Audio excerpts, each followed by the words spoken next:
Good evening. We'll call to order the June 6, 2023 full city council meeting.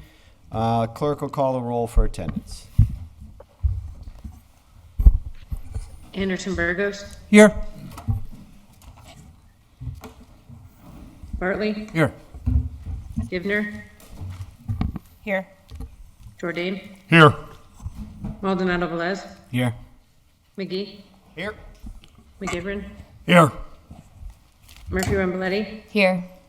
Coelho, Here. Israel Rivera, Here. Jenny Rivera, Here. Tallman, Here. Bacon. Here. Please stand for the Pledge of Allegiance. I Pledge allegiance to the flag of the United States of America and to the republic for which it stands, one nation, under God, indivisible, with liberty and justice for all. God bless America. In the city of Holyoke. And the city council. Let's see here. Item 1 is laid on the table. Any action for that yet? No. All right. Next is public comment. We do have 11 names signed up, and I'm not sure if there's people online. So That'd be 30 seconds per name? it's past the 10. That is the rule. So we'll need a motion to allow extra to speak. Motion to Motion. allow extra to speak, we'll just I'll second modify that. accordingly. All those in favor? Aye. All opposed? Okay, No. so next is, it's a minute and a half.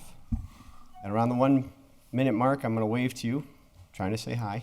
But at the same time, that's just to give you the heads up. At 1 minute 30, it's going to stop, okay? So just be fair, because the room is packed, so let's let everyone have a chance. First name is Whitney Anderson. When you come up, it's state your full name and your address.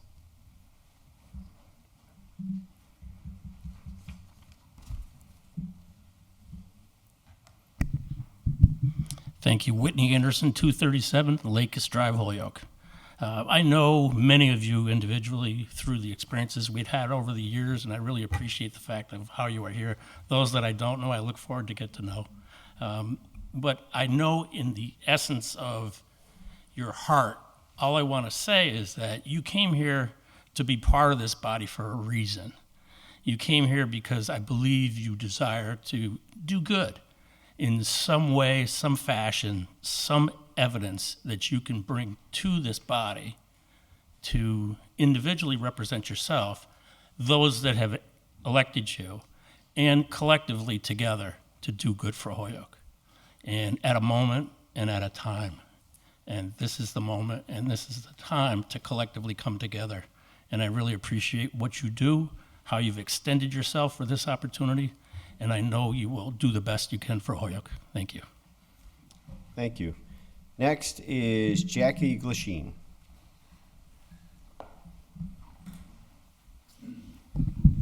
Hi, my name is Jackie Glasheen. I live at 30 Mount Tom Avenue. I am on the school building committee for the Holyoke Public Schools in the city, and I'm also a 31-year employee of the Holyoke Public Schools. I'm here to ask you to vote for our new middle school. The collaboration that I've seen in the past year between the mayor's office, the treasurer, the superintendent, the school building committee, and all families and parents who have participated in this process is unlike I've ever seen in 31 years. Now is the time.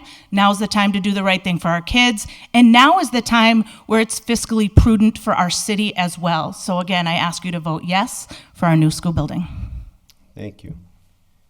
Next is Victor.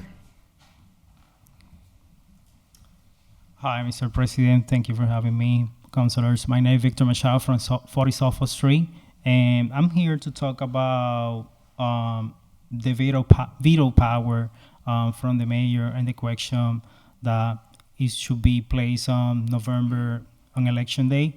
So I would like to talk more about it because that question is so important for our citizens. I have been talking with many residents about this question, and plainly they don't have the idea about this question and what's going on here in this body legislative.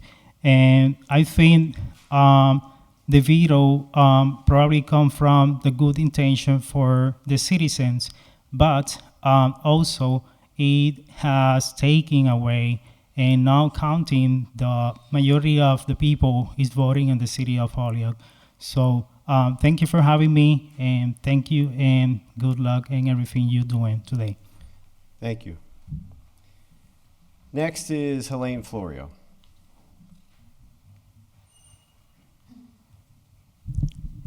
Helene Florio, 31 Wellesley Road in Holyoke. I'm speaking tonight on behalf of the Holyoke Taxpayers Association. The first thing I'm speaking on is the CPA. This council took a fair and legal vote to place the question regarding reduction of the CPA tax on the ballot. Council approved and so voted for the public to vote on November 7th. It has been intimated that not enough people will vote in a municipal election. Please note, in 2019, the voters of Holyoke voted down a school proposal in a municipal election.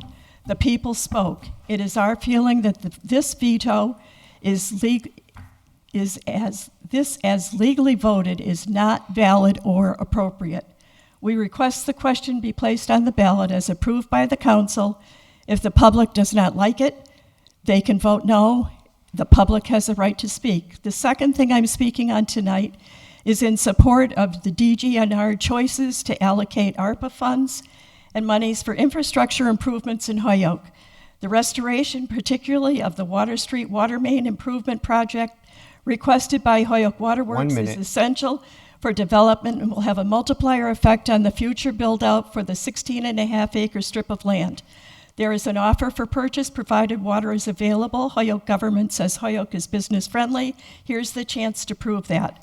This line is totally off service. This project will allow for business development and enhance the safety in Ward 1. Originally, the line serviced the original 7 mills on Water Street. The city always owned the water line. ARPA requirements allow for water infrastructure repairs on private or public land. The decisions are difficult. We thank you for your time spent with due diligence to choose meaningful long-term solutions for our public problems. Thank you. Next is Wendy. Hello, city councilors and members of the community. My name is Wendy Weiss, and I live on Fairfield Avenue in Holyoke. I'm here as a parent of 3 future middle schoolers, as a social worker, and as a business owner in this community. I'm also here as a witness. I witnessed all of the middle school building committee meetings. Trust me, they were not all captivating. But to be fair, the members of this committee worked very hard, as did the previous middle school building committee members. In the past, we asked for 2 middle schools. Well, things have been pared down quite a bit. Now we only want 1 school to replace a building that's 50 years old, a new building with fresh paint and new energy. I chaperoned a kindergarten field trip earlier today. I met some of the future middle schoolers of Holyoke. They are smart and caring and eager to learn. Please vote yes so we can give them the best new learning environment. Trust me when I tell you they deserve this. Thank you.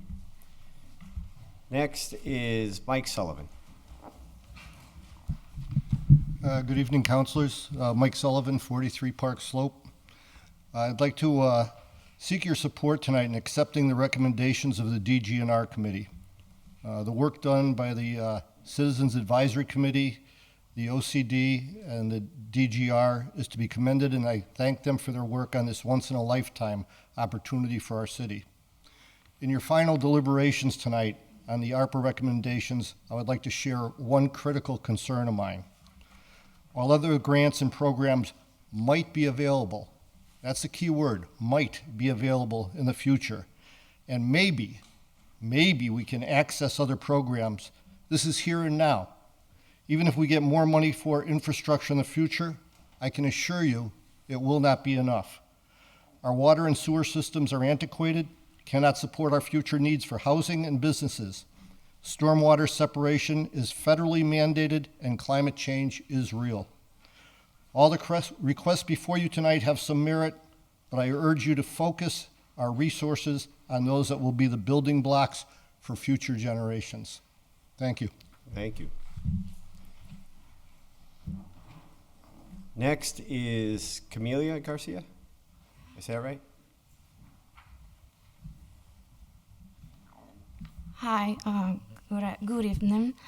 I speak more Spanish than English, but I'm gonna try. Well, 532 South Summer Street, correct? So, yeah, 532 so summer. All right. Good evening, everyone. Thank you for giving me the opportunity to be here. My name is Camila Garcia, and I am mother of 2 children who are in the middle school. I am also a member of the Holyoke Middle School Building Committee. I want to use this opportunity to say that a lot of work has been done in this project, which I now believe will be beneficial for future generation of students and teachers. If I'm grateful if you say yes for this project. Thank you. Thank you. Next is David Yoss. Good evening, everyone. Good to be back here. Dave Yost, 20 Sydney Avenue. I'd like to thank the Finance Committee for the vote of confidence they gave our school building committee. It's really a difficult balance between the projects we have to do, especially schools, and the really backwards municipal funding system where we have regressive taxation and it's unequitable between the poor and wealthy communities. But I think we've really come full circle on this, whereas back in 2019 we had a project that really wasn't the most fiscally responsible, but this time around we've, thanks to especially a really great design team who are here this evening, they've done a very very economically efficient design and have strategies to carry out the project in the most efficient way. So I think we've come up with a very, very cost-effective model this time around. Thank you. Next is Mildred.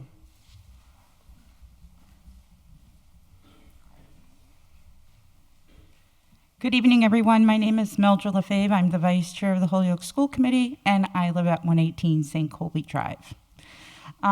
First, I do want to thank the School Building Committee for all the time dedicated into this. Aaron, thank you for, just everything, really driving this. Like I said, thanking the School Building Committee, and all the hard work and time dedicated into presenting a project that the city can manage without placing a burden on the taxpayers. I also want to thank the Finance Subcommittee for their hard work and valuing the concerns brought to them by their constituents and coming to a common ground where all will be pleased. The hope is that the full city council will vote to appropriate the funds for the construction of a new middle school. This vote is monumental. It not only showing the state that the city of Holyoke values education, but most importantly, it sends that message to our students, families, and the city as a whole. Thank you. Thank you. Next is Thomas Smith.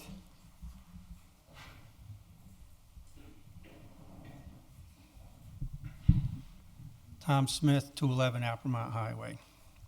The previous middle school plan, when it was the 2-school project, Cabot Street, encroached upon the Lawrence Playground,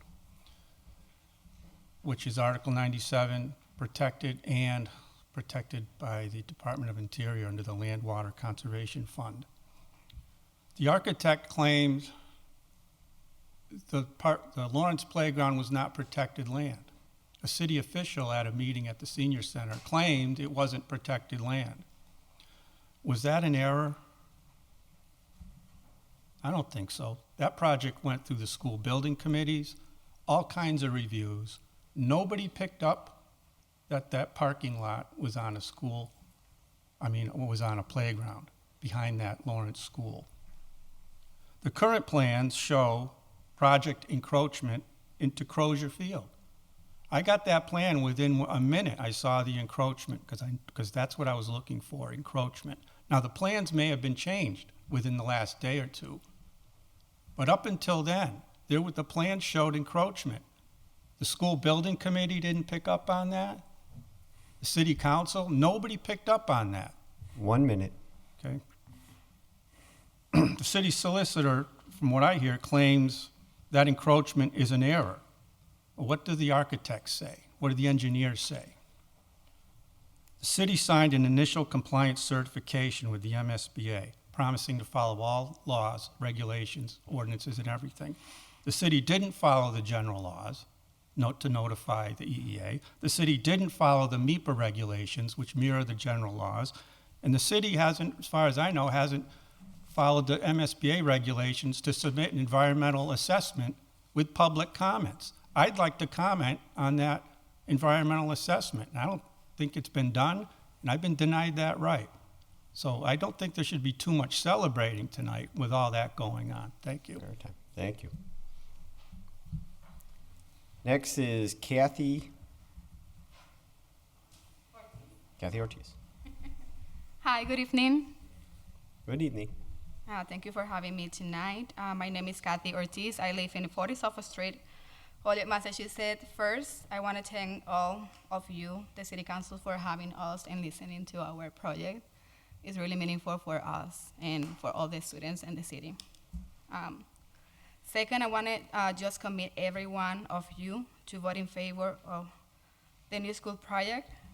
I am part of the school building committee, and we have worked really hard to do the necessary research so this project could be affordable for the city's circumstances, economic circumstances. And we make sure that we have the best of the best in an affordable way. So we're expecting for all of you to commit in the good voting for us today. Last, I wanted to quote the Secretary of Education, Department of Education of the United States, Miguel Cardona, in his education transformation plan for our students in pre-K to 12-year grade school students called Raise the Bar, Lead the War. He said that investing in our children is not different than investing in defense. Both protect our tomorrow. So I want to let you all with that, just thinking about that this is going to be an investment for the future of the city of Holyoke. So thank you so much for your time. Thank you. Anyone online? Stephen Rosenbush, online. Here we go. Can you hear me? Yep. Okay. Steve Rosenbush, 1155 Northampton Street. I'm speaking today in favor of allowing the citizens of Holyoke to vote on the CPA as quickly as possible. These are not prosperous times. As I walk around and talk to my neighbors in Ward 7, this is supposed to be one of the most prosperous wards. I find a lot of people who are very anxious, people who are suffering. They cannot make their ends meet. And I'll just give you one example. A woman who was trying to scrape up the money to put on a pizza party for her child's 11th birthday. And she said, just as I thought, I squeezed the money out of my budget. I went to the gas station and it cost me $55 to fill up. So that's what I want to bring to your attention. These are not prosperous times as it was 5 years ago. We are not getting all the money from the state that was promised to us. 1 minute. Yeah, we're not getting the money that was promised to us. So the deal is different than it was.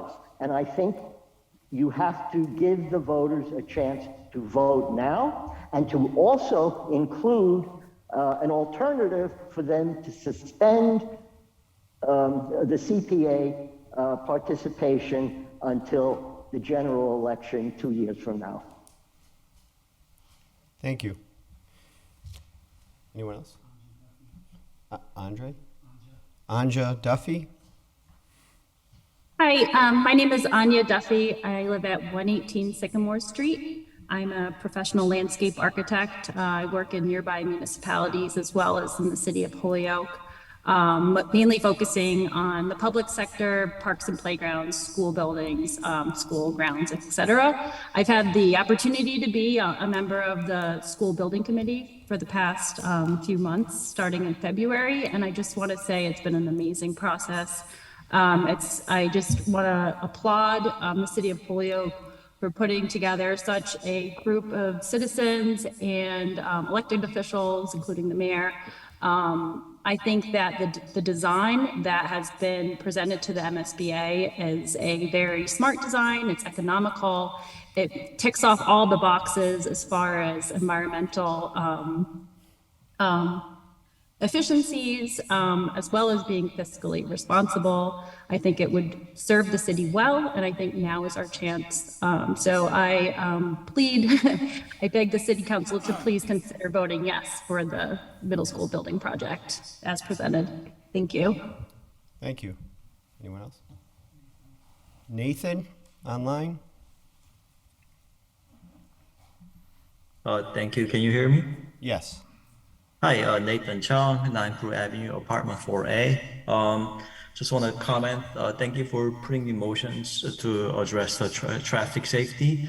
I want to just bring up a point that there is a paradigm common among traffic engineers and planners, city planners, but not necessarily with the mainstream, that a road design should be the first step and first priority before putting more emphasis on enforcement and signs if you want to calm traffic. I looked at some of the roads where the accidents have happened, and that's mentioned in the orders. And so they seem to be wide, very straight, wide roads in suburban residential area that's conducive to speeding. So there are well-known traffic calming methods, like chicanes, temporary paints, other geometric design to create naturally slower roads. And it's also addressed in different federal and state engineering reports. So that's just a paradigm for you to consider. And these experiments can be done very cheaply initially using paint and temporary cones rather than committing a large amount of money into making these changes. And lastly, about the CPA issue. 1 minute. Again, I like tax cuts, I like conservative budgets, but I mean, I think the thing, I mentioned this before, but I think the public, if they want to reduce the CPA as a way to save money, they probably first want to make sure to verify how much they are paying for the CPA surcharge. It's a 1/3 savings, and I think on average, it's like something like 20 or 27 bucks per year that most people will be saving. So that's something for people to consider if they are really concerned about saving their tax, saving their property taxes. You're at time. Thank you very much. Have a great day. Thank you. In what? El Calibri?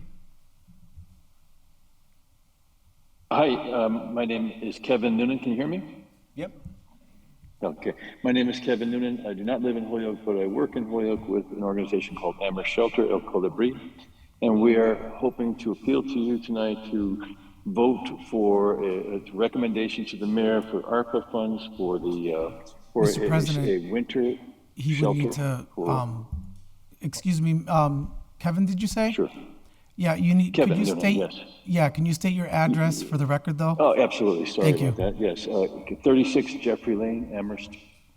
And we were just asking that you recommend to the mayor that we support a women's shelter for the winter months from November through April, because there are anywhere from 10 to 15 women on the streets of Holyoke who do not have shelter, despite the many good agencies in the community that are doing what they can to house them. So that's, I won't take up any more of your time, but I just implore you to make that recommendation to the mayor. Thank you. Thank you. Next is Lori. Good evening, councilors. My name is Lori Belanger, 16 Roland Street in Holyoke. Speaking tonight on putting the CPA on the current election schedule. In the mayor's letter of veto, he said he supports voters having the say, but he wants to put it on the election for the presidential cycle to have better representation. I bring up 3 points in that I don't think that this council can guarantee that the ballot question as it's stated now would even make the ballot next year. point one, this conflicts with a new city council makeup. I'm not sure what the process is, but we have a council that has blessed this to go on the ballot. And in November, there's going to be a dramatically different makeup of the council. What if there is no will of the members next term to put this on the ballot? I don't think the mayor can just drop a ballot question in without going through the proper steps. The mayor may not be in office the next term. It's highly unlikely that he, won't be, but we did have 3 mayors in 8 months. There's a chance that this question does not make next year's ballot, which conflicts with the mayor's statement of letting the voters vote. It's with reason and common sense that if you support the mayor's position to let the voters vote, then you must allow the ballot question to move forward for this election cycle on the fact there's no guarantee it will even make next year's ballot. 2 things can be true at the same time. You may not like the proposed ballot question, and you can vote supporting the question on the ballot. As members of the city council, you're elected representatives for the voters. This legislative arm is to make laws and ordinances, not reset the democratic process with interference and obstruction. Thank you. We're out of time. Thank you. Anyone further? All right, so there's no one else in chamber or online. There was confusion tonight. Some people sent in public comment. Months ago, we agreed, or there was a consensus not to do public comment as emails. But 2 people did not understand that and have asked that we please read it. So I'll go really quick for these 2, but please, going forward, the public comment, sending in emails, that was during COVID. No one was allowed in the chambers, and we had to come up with some way to do it. So now that people are in and you can still do it through Zoom, that's the way we have proceeded forward. But out of fairness, I'll motion to suspend the rules to allow the president to read these 2. All right. All those in favor? Aye. All opposed? Mr. Council President, my name is Jim Rossmeisel, Evergreen Drive, 47 years. 5 years ago, I was in agreement with the surtax because the state matching, it was a fair high rate. Today, the state is pulling out or not putting as much as monies or percentage as it did down. I feel that we should at least reduce to 1% from the 1.5% or pull out and not get involved in this anymore. Please put the CPA question on the ballot for November. Thank you for reading this. I would have done it in person. However, I have a previous obligation for tonight. And the other one is from, hello, my name is Mark Hickey from 16 Oakwood Ave. I would like the city council to put the CPA percentage on the ballot, this year's ballot. I was originally from Northampton and warned of the bad idea that the CPA many years ago. Now the city has a chance to unburden itself of the 1/3 of the cost. It is our opportunity and should be directly to the voters ASAP. Accountability to the voters is something Holyoke has pride in itself. The council could go a long way itself by using accountability for voters instead of politicians. Thank you for your time. So that way we've got those in. There's someone online, you said? Oh, one more person online. Who's that? Jessica, online? Hello, can you hear me? Yep. Full name and address, please.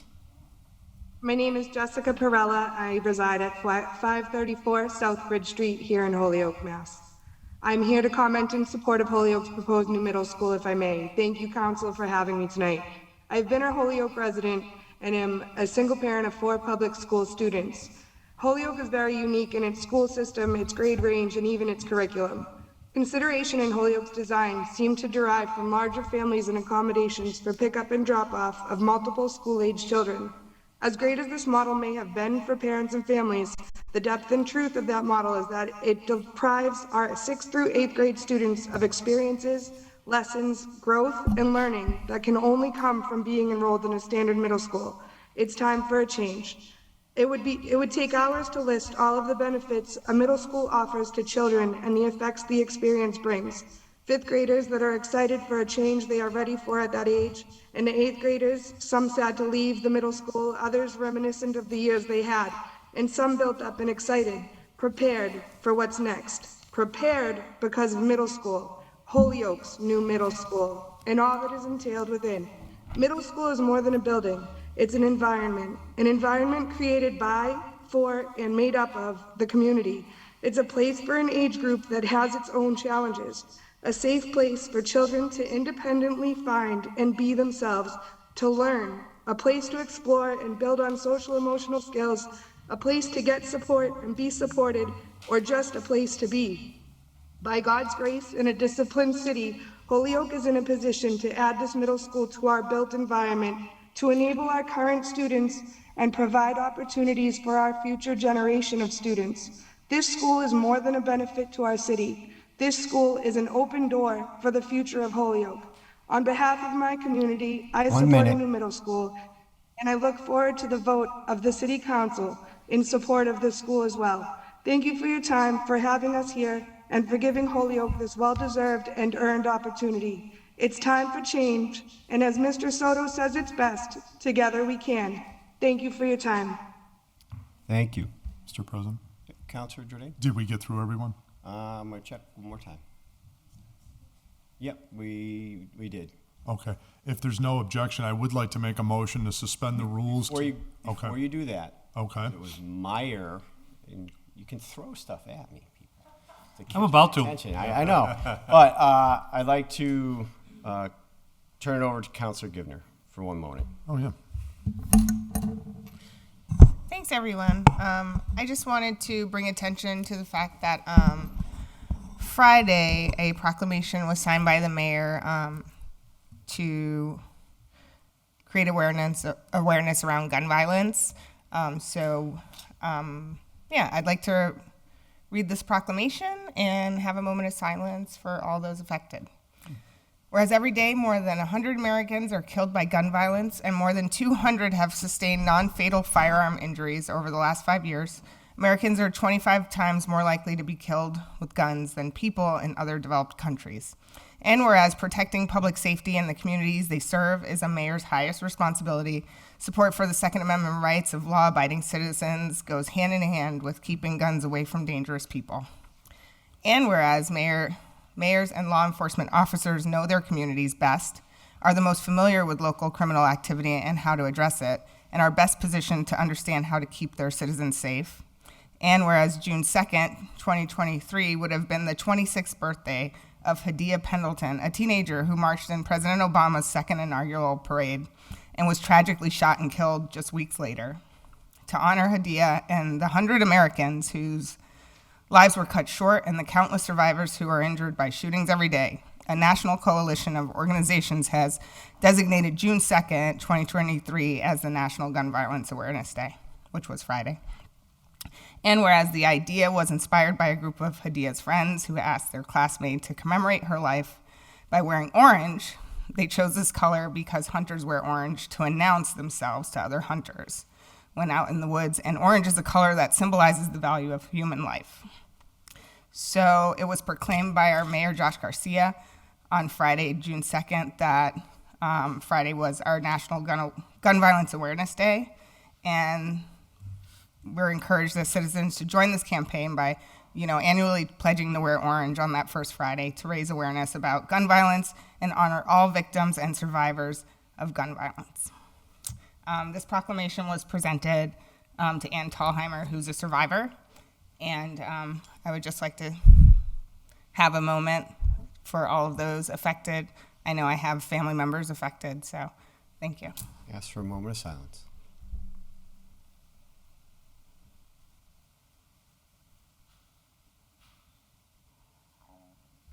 Thank you. Thanks. Councilor Jordan. Yes, Mr. President, if there's no objection, I would like, since we have so many esteemed guests here relative to the school issue, if we could suspend the rules to go to the Finance Committee reports. I believe we have 3 one of which is a housekeeping item. That would be 17C is going to be the main vote, but we also have 17E and 17F. Second. Seconded. So motion is to go out of order to 17C, E, and F. Take them up as a package. All those in favor? Aye. All those opposed? So C, Committee on Finance to refer the City Council appropriate $85,504,592 for the purpose of the new Peck Middle School.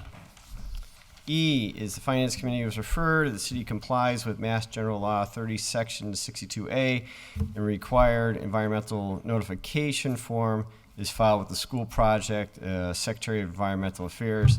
Let's see, the environmental notification form is filed before May 16, 2023, the City Council's meeting. It is provided as communication to the City Council, recommended that's been complied with. And then F is the Committee on Finance referred the appropriation of the same number for the new Peck Middle School. With that, so F is going to be returned to the auditor, but C is the one we're going to take up for the vote. So with that, Councilor McGivern. Thank you, Mr. President. Might I suggest we'll, in that order, but we'll go backwards. On 17F, that was the original language that was submitted to the City Council on April 26. Senator McNary advised us that there was some additional language that may benefit our long-term affordability issues and long-term bonding itself. So we, just by our own rules, we need to return that to the auditor and the mayor. All right, so 17F, motion is to return it back to the auditor. Second. All those in favor? Aye. All those opposed? So that one's taken care of. 17E, Councilor McGivern. This is in respects to an order filed by Councilor Vacan. A constituent requested that we take a look at the issue of the environmental affairs, Secretary of Environmental Affairs having the right to make a determination on whether there's an environmental impact report required for the middle school project itself. We spoke with a number of different people in the Finance Committee meeting to get answers to this. We did hear from earlier tonight Tom Smith from Appermont Highway. We heard his concerns. He was a constituent, I think, that was behind the driving force to take a look at this. We heard from Margaret Wood about the process, not just with the middle school project here in Holyoke, but many other projects that she's been involved in. And our understanding is that the environmental affairs, Secretary of Environmental Affairs, and determination on this particular project is not in question, but rather is satisfied with the project itself. Our look was a little bit more deep than what I'm speaking to this evening, but the Finance Committee believes that the order is complied with, and we did take a look at it on behalf of Councilor Vacan and on behalf of Tom Smith. Councilor Vacan. Thank you, Mr. President. And the report that the Chairman of Finance is giving is completely accurate. Following that meeting, there was other information brought forth and copied to the council relative to an encroachment into the park. It's my understanding that it's been acknowledged that that was an error on the plans and that it's being corrected, and that the representative for the city has stipulated to that. And so I understand they're here, but that is my understanding on the question that was raised by the constituent.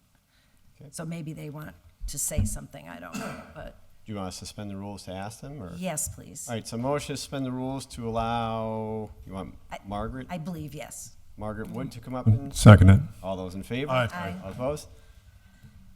To the mic, please. And did you hear Councilor Vacan's question? Yeah. Okay.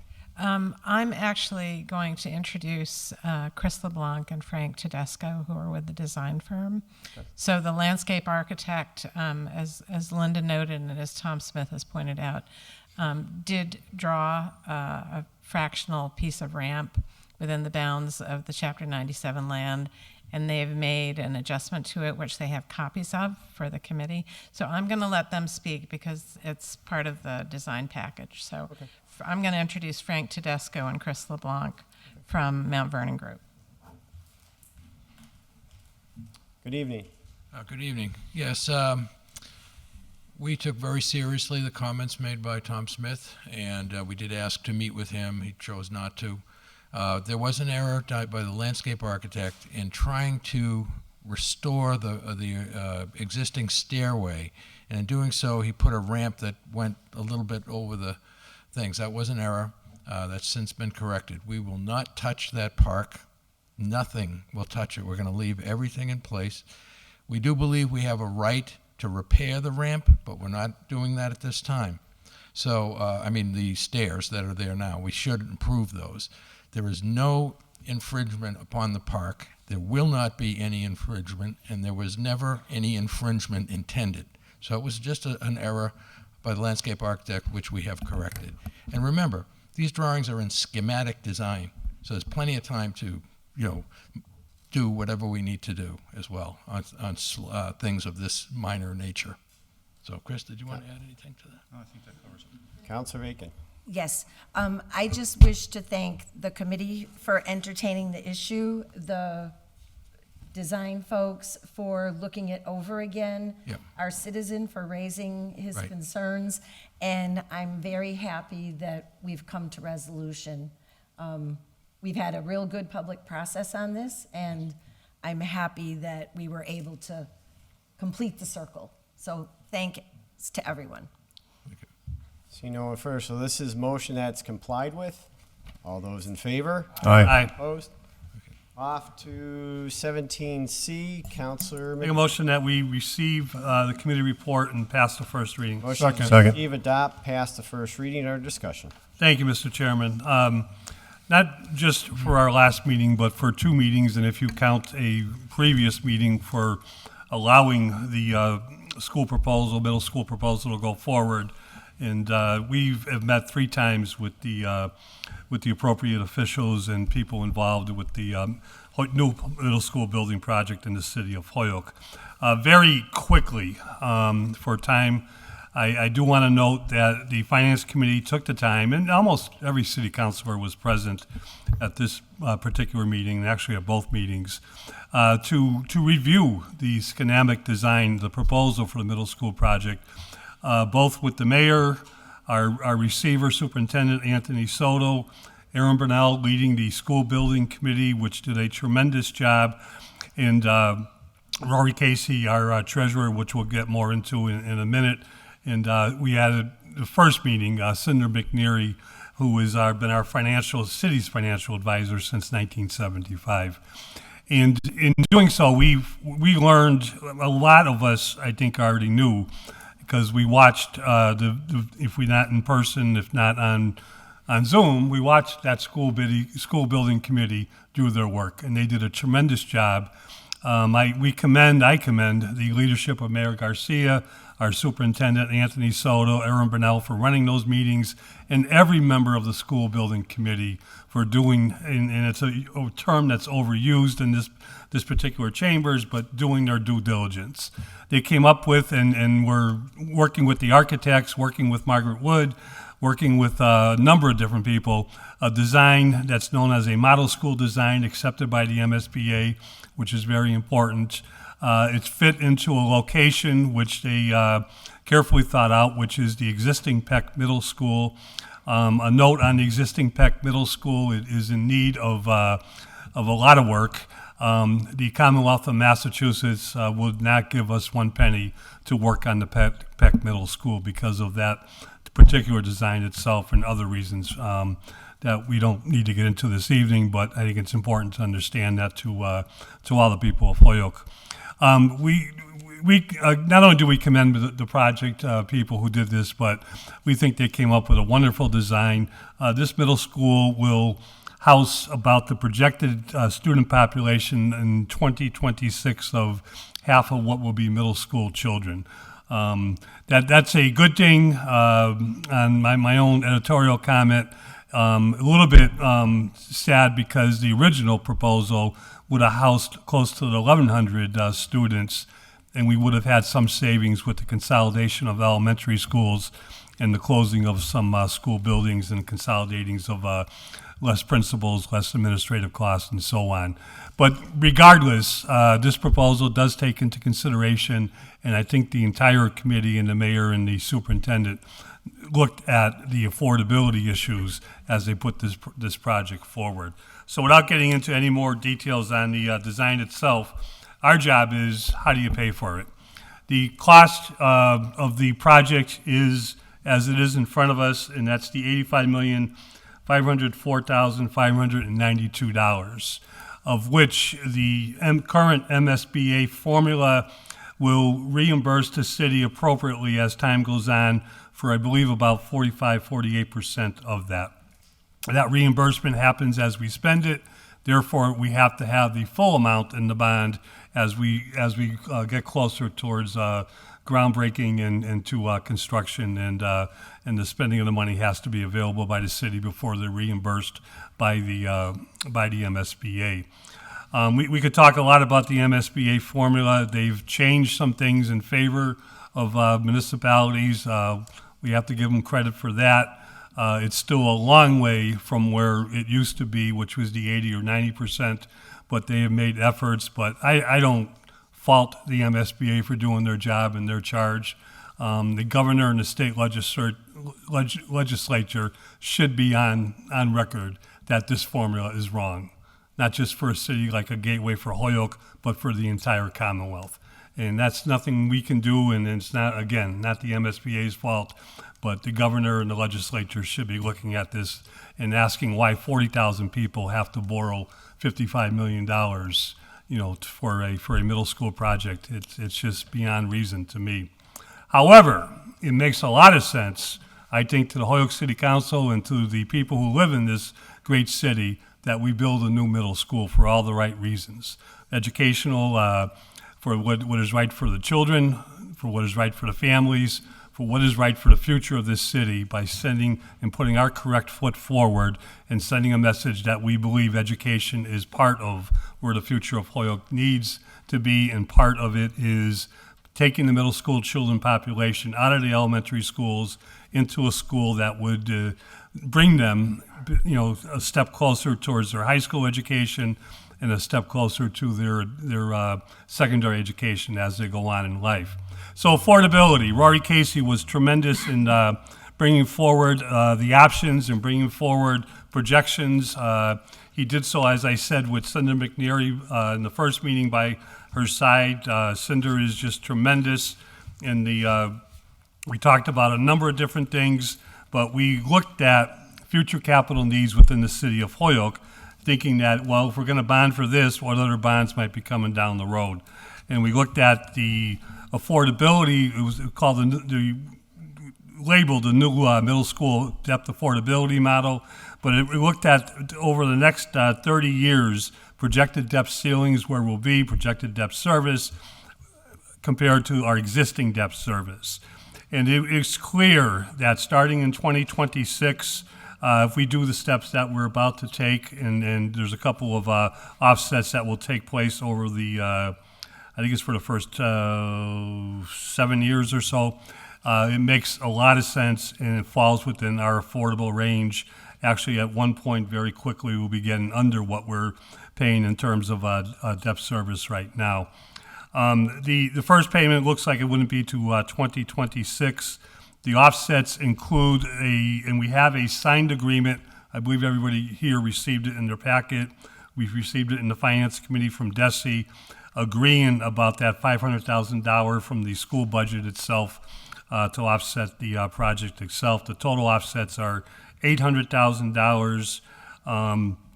We went on to talk about a number of different things of what's happening in the city. Mayor Garcia and our treasurer, Rory Casey, were great about that. Mayor Garcia is very adamant about not looking to borrow to do capital projects.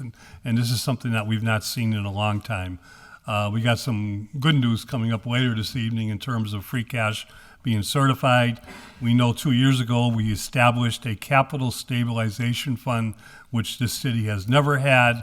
The mayor's been putting that to good use with our blessing over the past year.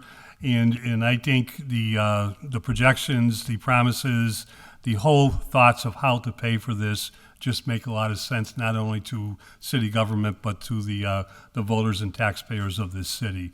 I'm going to stop there because I could go on forever, but I want to just stop and say thank you to the people who are here this evening, to the people who participated in this. It's a job well done, and even though our job is not the easy part of this, they made our job a little bit easier by giving us the information we needed and the understanding of where it's going to get us. The Finance Committee unanimously votes to adopt approval of this bond and to allow this project to go forward. Anyone further? Councilor Jordan. Yep. If there's no one else, I'd like to just make a couple observations. I'll try not to go over all the different points I made at the Finance Committee of basically why I'm strongly supporting this. I just want to just make a few observations. One, how did we get here? 2, what was different this time? And 3, why was this such a success? First of all, I would just say to the voters, 65% of whom said, time out, there's got to be a better way. We have to have a better approach to doing this. And because they had the strength to do that, and despite all the odds in 2019, it's almost Herculean, quite frankly, to have seen that type of support coalesce on saying we could not afford that, this approach was not inclusive and did not consider all the things that we have now considered in this proposal. That's what got us to here today. So to those 65% of the citizens that said, no, time out, back to the drawing board, you need to do this a better way, congratulations, you've gotten there. And the people here in this room, these hardworking people in the school department, our mayor, the leadership teams, our great school building committee, they took that mandate, they took what you said seriously, Mr. President, and they did just that. And I can say I'm tremendously impressed. I will also say to the 35% of the citizens that actually voted yes last time, you too are also a winner, because this process got us to a point where we could accept the mandate, which is, I think, which was always unified, which is we wanted to do a new middle school for the kids. I know myself as a father of 3 kids in the Hoyle Public Schools that this was always something that was my desire to do. But the question is, how do we do this and also meet all of the other important priorities of the community? And those other things also require our diligence as well. So when we looked at all of this, I was really impressed with the new school building committee that came together. Number one, just their diligence, the hard work, great job. Hearing contrarian voices too, you know. Someone like I see David Yoss, who I'm a big fan of. Obviously, I'm a fan of everybody on that committee, but I happen to know David very well.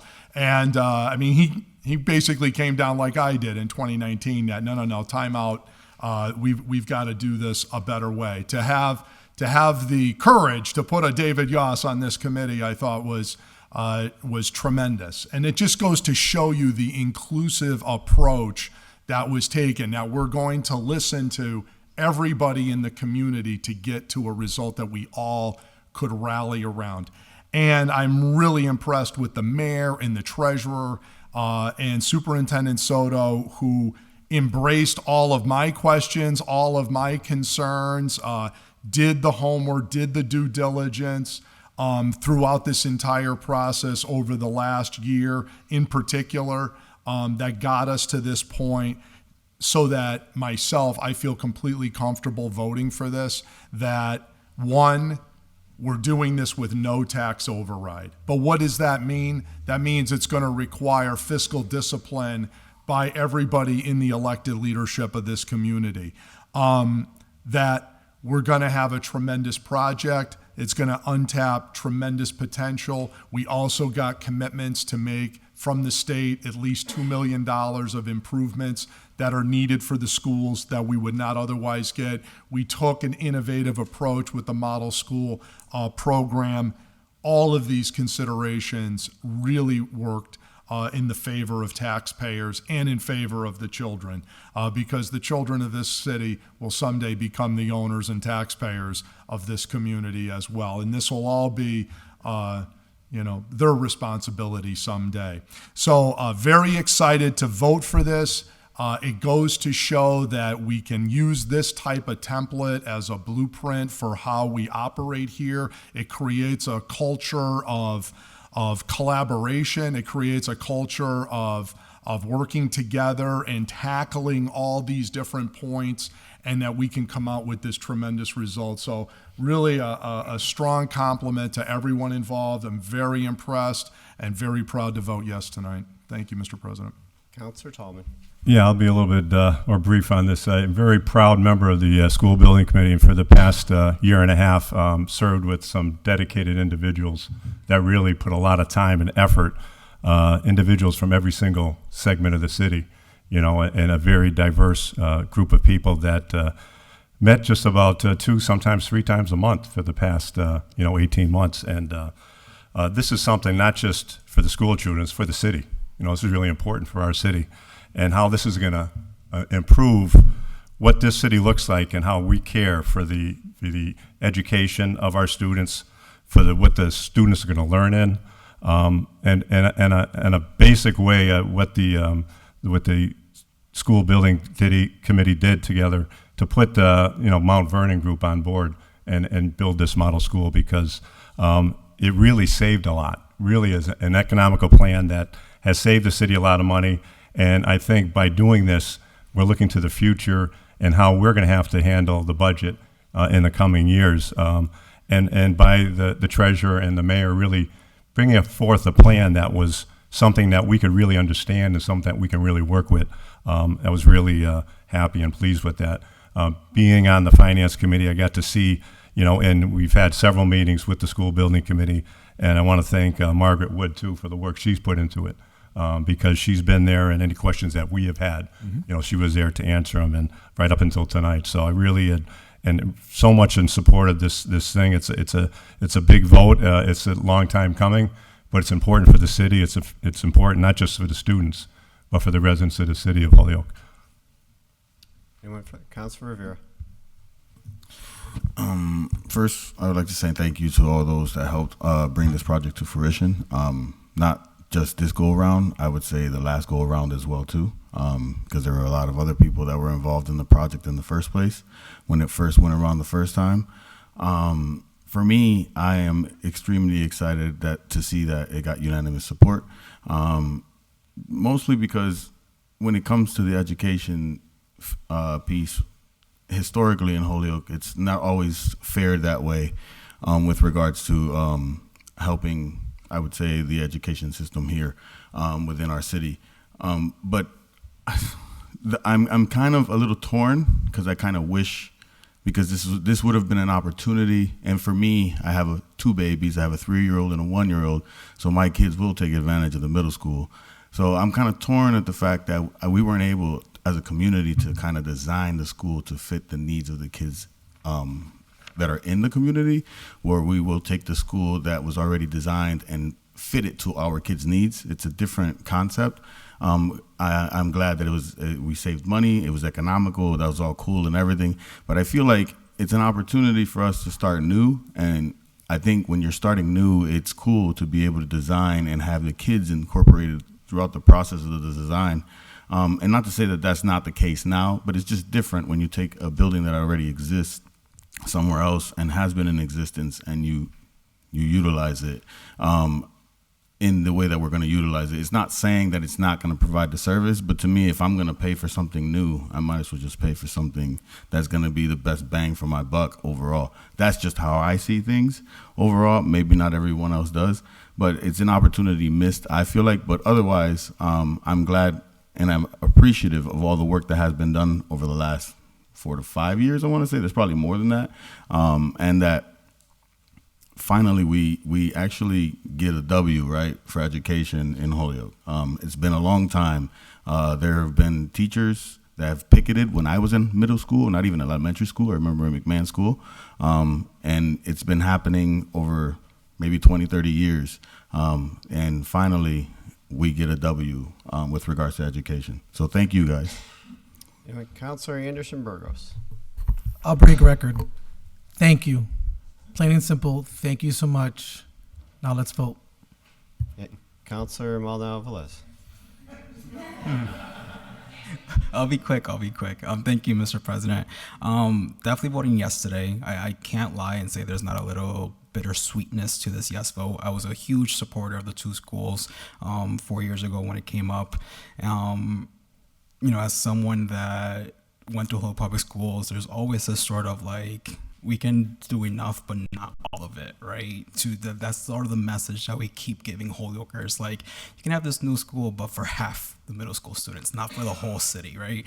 So I remember some of the conversation I was having 4 years ago with a lot of people that were against the two schools, and I heard them. They were like, hey, how about we do one school now, and then maybe 5 years on the line, we look at another school, the second school. And I just hope that that is still the same message that we maintain, because our middle school kids do deserve two middle schools so that they can all be an appropriate setting for the education that we should be receiving. I went to middle school early 2000s. The three middle schools that were there were Magnet, Lynch, Peck. Magnet came down, there's a CVS there. Lynch came down, there's a shell there with no one. You ask anyone, no one knows what's going in there.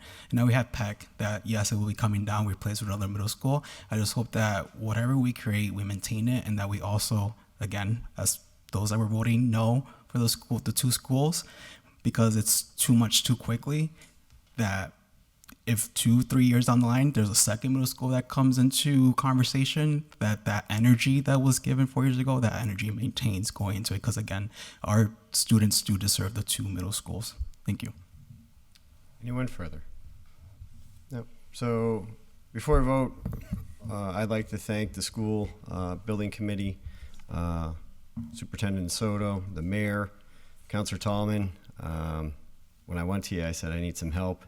I put you on a committee. You said, I can do it for 2 weeks. Thank you for, Last a little bit for going a little longer. I do appreciate that. Aaron, Rory, Margaret for sticking with us throughout everything. And really the families for getting involved. And the past is the past. We voted. We didn't get it, but we didn't give up. We came back. And we focused on what can we do now based on the finances. So to the council members, we work together to get this done for our children. So we are investing in their future, and that is something to be proud of. But we did it by working together. So thank you all for being involved, and as Councilor Maldonado says, maybe 5-6 years down the road, we look at a second one. But for today, let's be happy that we got one for our children. So thank you for everyone in your work and working together. With that, the motion would be to pass the first reading. All those in favor? Aye. All those opposed? Make a motion and we pass the second reading. Second. Nope. There's only one person that gets to do that. Councilor Tallman? Motion to pass the second reading. All right, Can I second it? He always does it. It's standard. But no, Councilor Puello is voting first. His name was polled. So when we go around for votes, it'll start with you. All right? So with that, motion is to pass the second reading. The clerk will call the roll. If you vote yes, you're voting for the 85+ million. Puello, Yes. Israel Rivera, Yes. Jenny Rivera, Yes. Tallman, Yes. Bacon, Yes. Anderson Burgos, Yes. Bartley, Yes. Gibner, Yes. Jordan, Yes. Maldonado Velez, Yes. McGee, Yes. McGivern, Yes.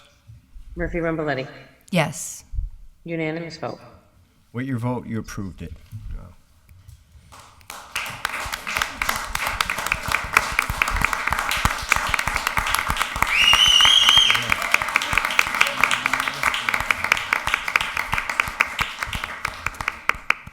Thank you, everyone. Make a motion to adjourn. Motion is to adjourn. Second. Second. All right, off to communications.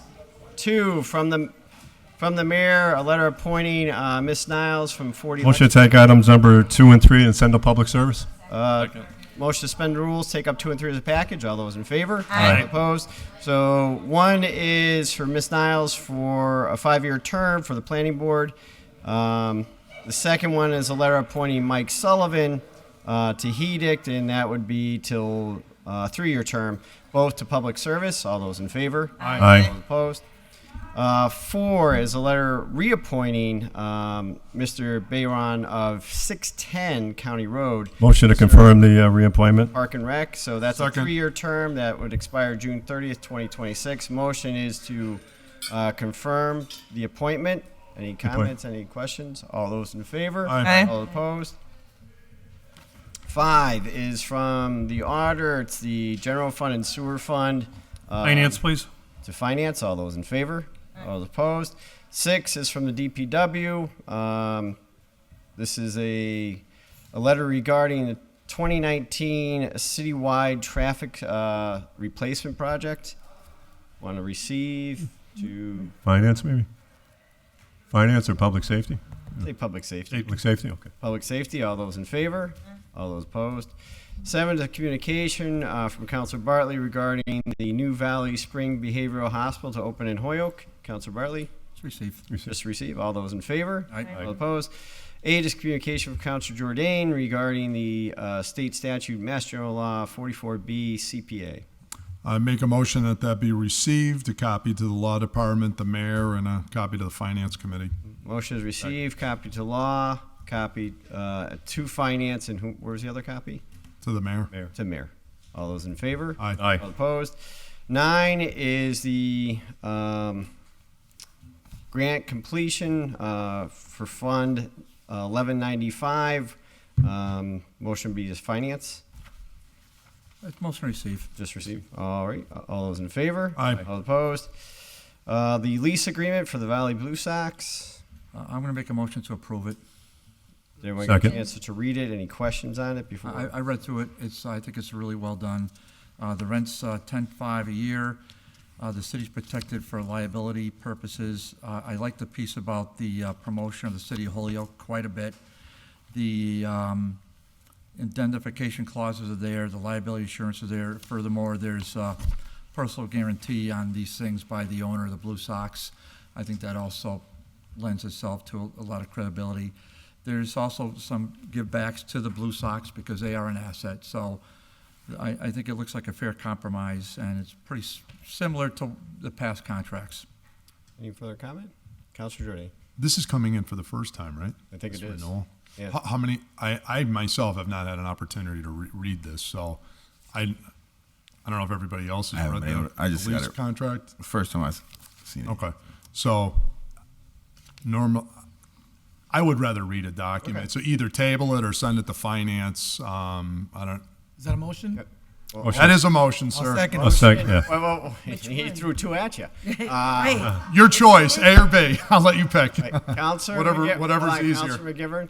I appreciate the request from Councilor Jordan. Just note that both the DGR who met with the new owner of the Blue Sox talked a little bit about the contract. Matter of fact, Councilor Bartley brought it to his attention and to the city law department's attention that this contract should come to us, if it's an annual contract, should come to us once a year for approval.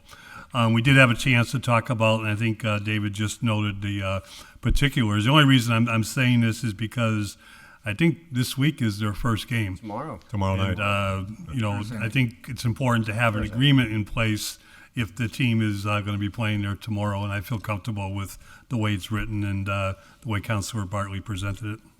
Yeah, well, Councilor Jordan. if you have a game tomorrow, you would think you would have, how much time did you have to knowing these are what, year by year agreements? So you had 12 months, 24 months to send it in, and you're sending in the renewal a day before the season starts. I think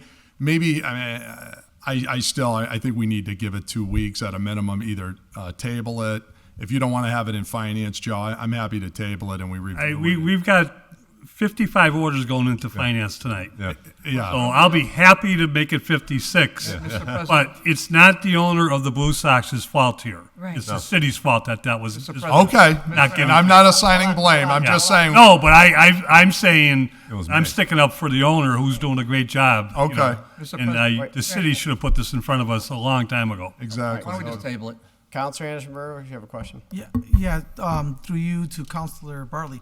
Councilor Bartley, did you have a chance to look at the? did. You did, and you feel comfortable. Very much.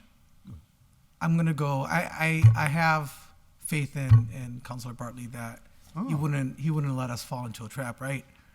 So let's not send it to finance. Let's vote on this now. We're I tabling. think. I'll Sorry. second that.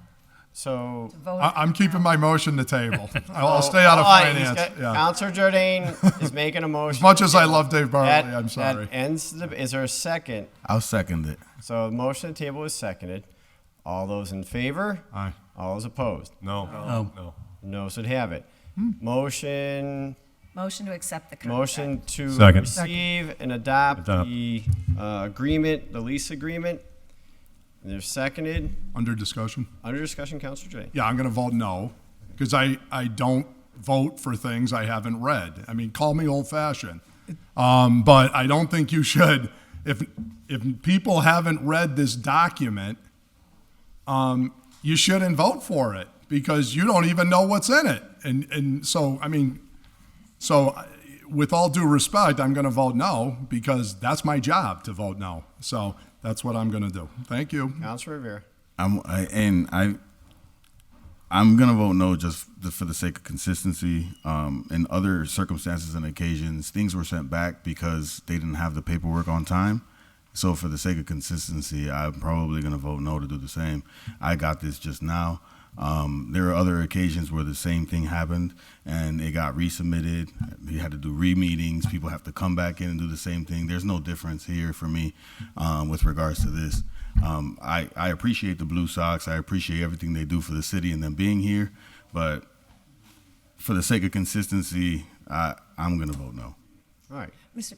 Councilor Bacon. Just a point of information, didn't we all receive this on Friday as part of our, Thursday or Friday, from the city clerk as part of our accompanying documents with our agenda? Yeah. Yeah. Friday. So I'm just saying, we didn't just receive it tonight. No. Is my point. Thank you. Councilor Givner. Thank you, Mr. President. I just wanted to note that the presentation about the Blue Sox project contract spaces was pretty in-depth, and although I didn't see this until this weekend, most of the things, or almost everything in here is the same thing they talked about in the presentation. So I'm comfortable with it because of that, and I think it's fair. If you haven't read it, you probably shouldn't vote for it. But I don't think it's safe to assume that everybody hasn't seen it or paid attention to the presentation. So thanks. Going further, Councilor Jordan. Absolutely. If you've read it and you feel totally comfortable, no, 100%. Then you should vote yes.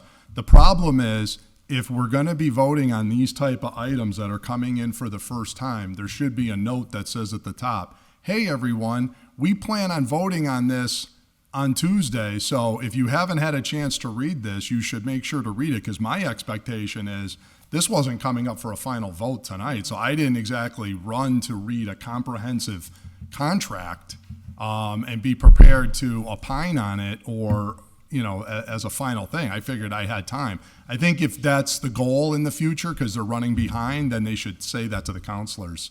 But thank you. Councilor Bartley. Yeah, I'm not going to argue with anybody here. They got their own opinion. I'll only point out that as Joe said, the contract's dated May 15th. It's signed by everybody in May 24th, May 15th. So there's ample time to get it to us. But I mean, sometimes these things happen. I would only just suggest in the last minute that if you don't have a contract in place, there's no protections for the city whatsoever. There's no liability waiver. There's no indemnification. There's no nothing. I mean, this is pretty standard contractual language. I don't think there's anything unusual about it. Those of us that have been here, even as they've all been here. We all saw the contract from last year. So everyone has been here for a second go-around. This is a second go-around on a contract. So, look, I'm not an expert on this stuff. I just said I reviewed it. I think reviewed it thoroughly, and it looks pretty darn good to me. I hope we have this in place for Thursday, but if people aren't comfortable, then we'll table it for next time. Thanks. All good points. So motion is to approve. It was seconded. It's a lease, so clerk will call roll. If you vote yes, you're voting for the contract and it's done. Puello, Yes. Israel Rivera, No. Jenny Rivera, Yes. Tolman, Yes. Bacon, Yes. Anderson Burgos, Yes. Bartley, Yes. Givner, Yes. Jordan, No.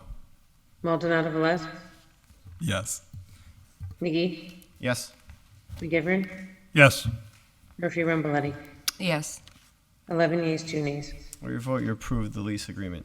11 is the Fire Commission minutes for April 13th, 2023. Motion to receive. Motion is to receive. All those in favor? Aye. Opposed? Redevelopment Authority is item 12. That's their minutes for April 12th, 2023. Motion received. Motion is to receive. All those in favor? All opposed? 13 is from Margaret Woods regarding the Peck Middle School project. Motion would be to receive. Motion to receive. All those in favor? Aye. All opposed? 14 is a petition for Gamble for a special permit for a third floor dwelling, 3941 Portland Street. That should go to DGR, Mr. DGR. DGNR, all those in favor? Question, Oh, if I could, Mr. President? sure, Councilor McGivern. We've been finding a lot of permits coming to DGR that don't belong there. Thank you. I've never heard of a third floor dwelling permit. And that's why we're going to go to DGNR and find out. I'm just kidding. Yeah, if I may, Mr. President, as the chair, it's like been super confusing because like they apply for the special permit application, it gets referred to DGR, and then we get into the committee, and half the time that I've been chair, it's been like, oh wait, they should have gotten this other permit, or this actually isn't a thing that we can issue. And as the chair, I don't know if this has happened prior, but it's kind of just, I don't know if it's part of a larger conversation in general, but as a newer counselor, I just am not sure what the best approach is so that we don't waste our time and the applicant's time and, all that, so. Councilor Bacon. Thank you. This is just a suggestion that we table this and send a copy of it to legal to have them do a review to see where this would actually lie in terms of a permit, if it's even able to be under that. I mean, that's a thought. Councilor Bartley. Yeah, just respectfully, I would send this to committee, and because we've established this committee as the one to review anything to do with licensing, leasing, permitting of this nature. I understand what was just said is very relevant. I would only suggest that sometimes, and this is not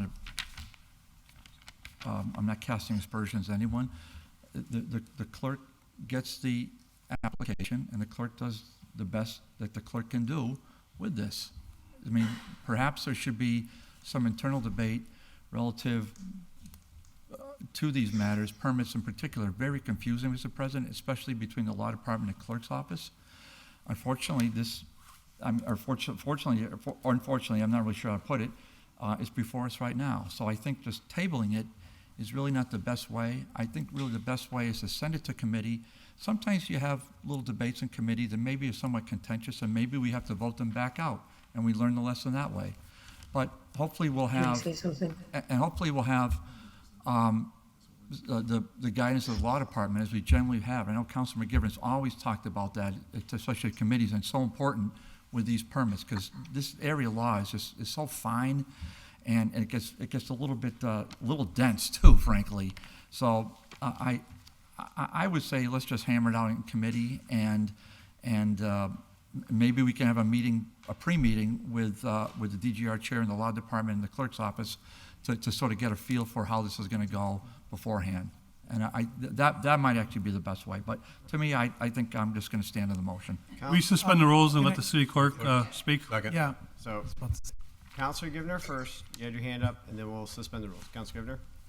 Thank you, Mr. President. I just wanted to note that this is a two-family residential zone, and it sounds to me like there would be an ordinance change. So if we're sending it, I would make the motion to send it to ordinance. All right. So, motion to suspend the rules to allow the clerk to answer questions. All those in favor? Aye. All opposed? So just to clarify a couple things, first, when we do have applicants coming into our office with specific projects that we're unsure about, we do recommend them contacting planning for an initial meeting before they actually file the application.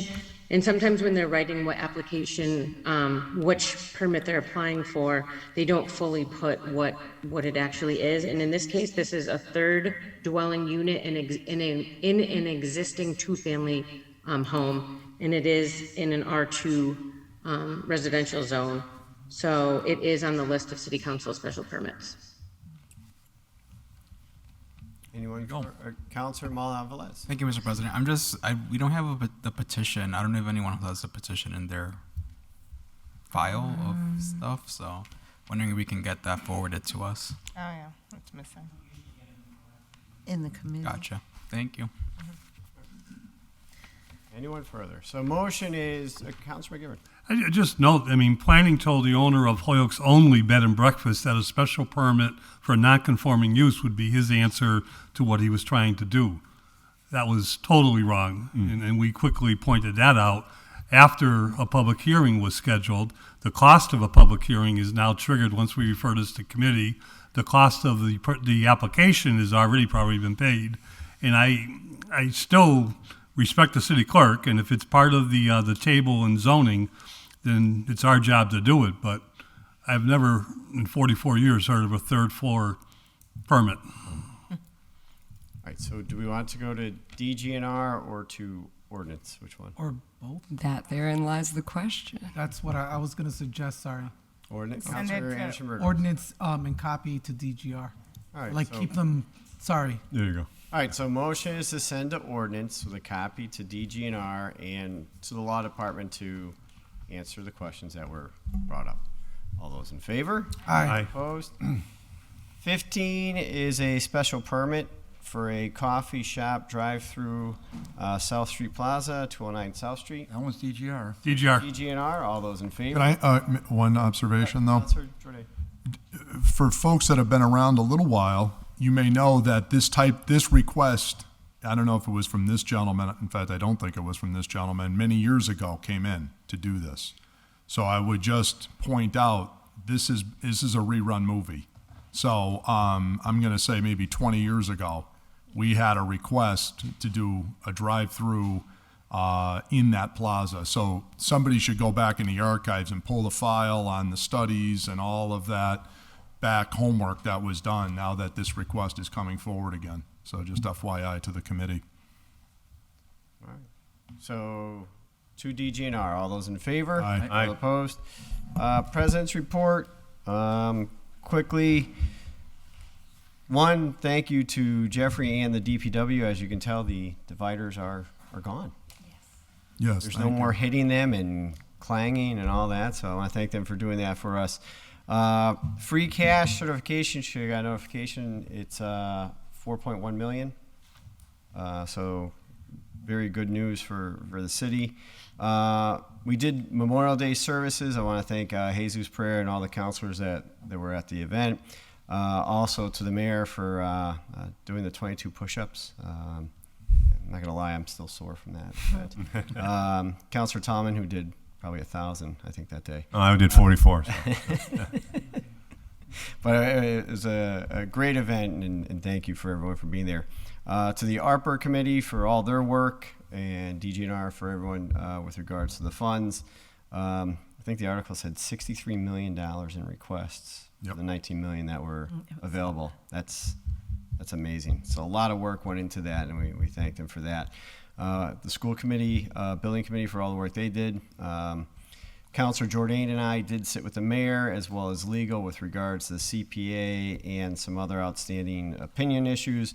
We're working on that. I know Counselor Jordan, we're playing phone tag last couple days, but I did get your emails. Good. So we'll be We have a proposal. working on that. Yep. But that stuff is in the works. So those who had public comment tonight about the CPA and the ballot and everything else, that is going to go out for an opinion. We're trying, get these things resolved. So that way, going forward, we have the answer. And then let's see, try to make sure. And then finally, there was an article. I did call him, Counselor Tallman. Thank you very much for your service and dedication to this city. I just can't thank you enough for everything, especially what you did with the school department, as well as everything that, anytime anyone needs you, they know they can go to you. And like I said tonight, I'd be lost without you if I didn't have you seconding for finance. Happy to do it. So I think there's one time you were when I was like, where's that voice? But thank you for everything, and best to you in the future as to whatever you're looking to do, travel, rest, retire. But a big thank you to you and your family. I appreciate Can we that. stop there for a round of applause for Peter Tallman? Thank you. Thanks.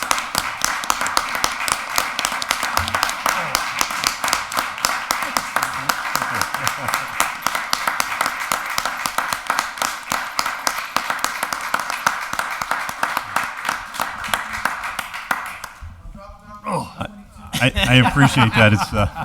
It's been a great run. Over the years, actually started out when we were the Board of Aldermen. I remember going up these stairs here in 1992, and Evie Chesky said, "I think we're going to be changing the name. Would you vote to that, City Council?" Because all the women had been serving on the City Council. So took a little break for a while, and my daughter was 6 years old, and I said, well, I want to grow up with her. And now it's time where her kids are about that age, 7, 10, and a 1-year-old. So it's time to spend some time with them. It's time to do other things. A lot of gardening around the house. My wife knows that. I try to do the best I can. I don't have the green thumb yet, but I'm working on it. And being a veteran and trying to do some veterans things, and I'm not gone yet. I'm going to be right here involved in things in the city, very, very vocal, and very happy to, over the years, to serve with a lot of outstanding individuals that, as I'm sitting here with everybody here, that dedicated a lot of hours, a lot of time, not just on these meetings, but serving the community and listening to people's needs. And it's been a great experience. It's been a great learning experience. And I still got another 6 months and a few days to keep learning. So it's been an honor, and I'm not going too far. So thank you very much. And it's very happy to be able to be part of this community and to serve this community. Yeah. Thank you. And one final announcement. October 3rd, around 6 p.m., we're going to look to do the City Council picture for the pictures here.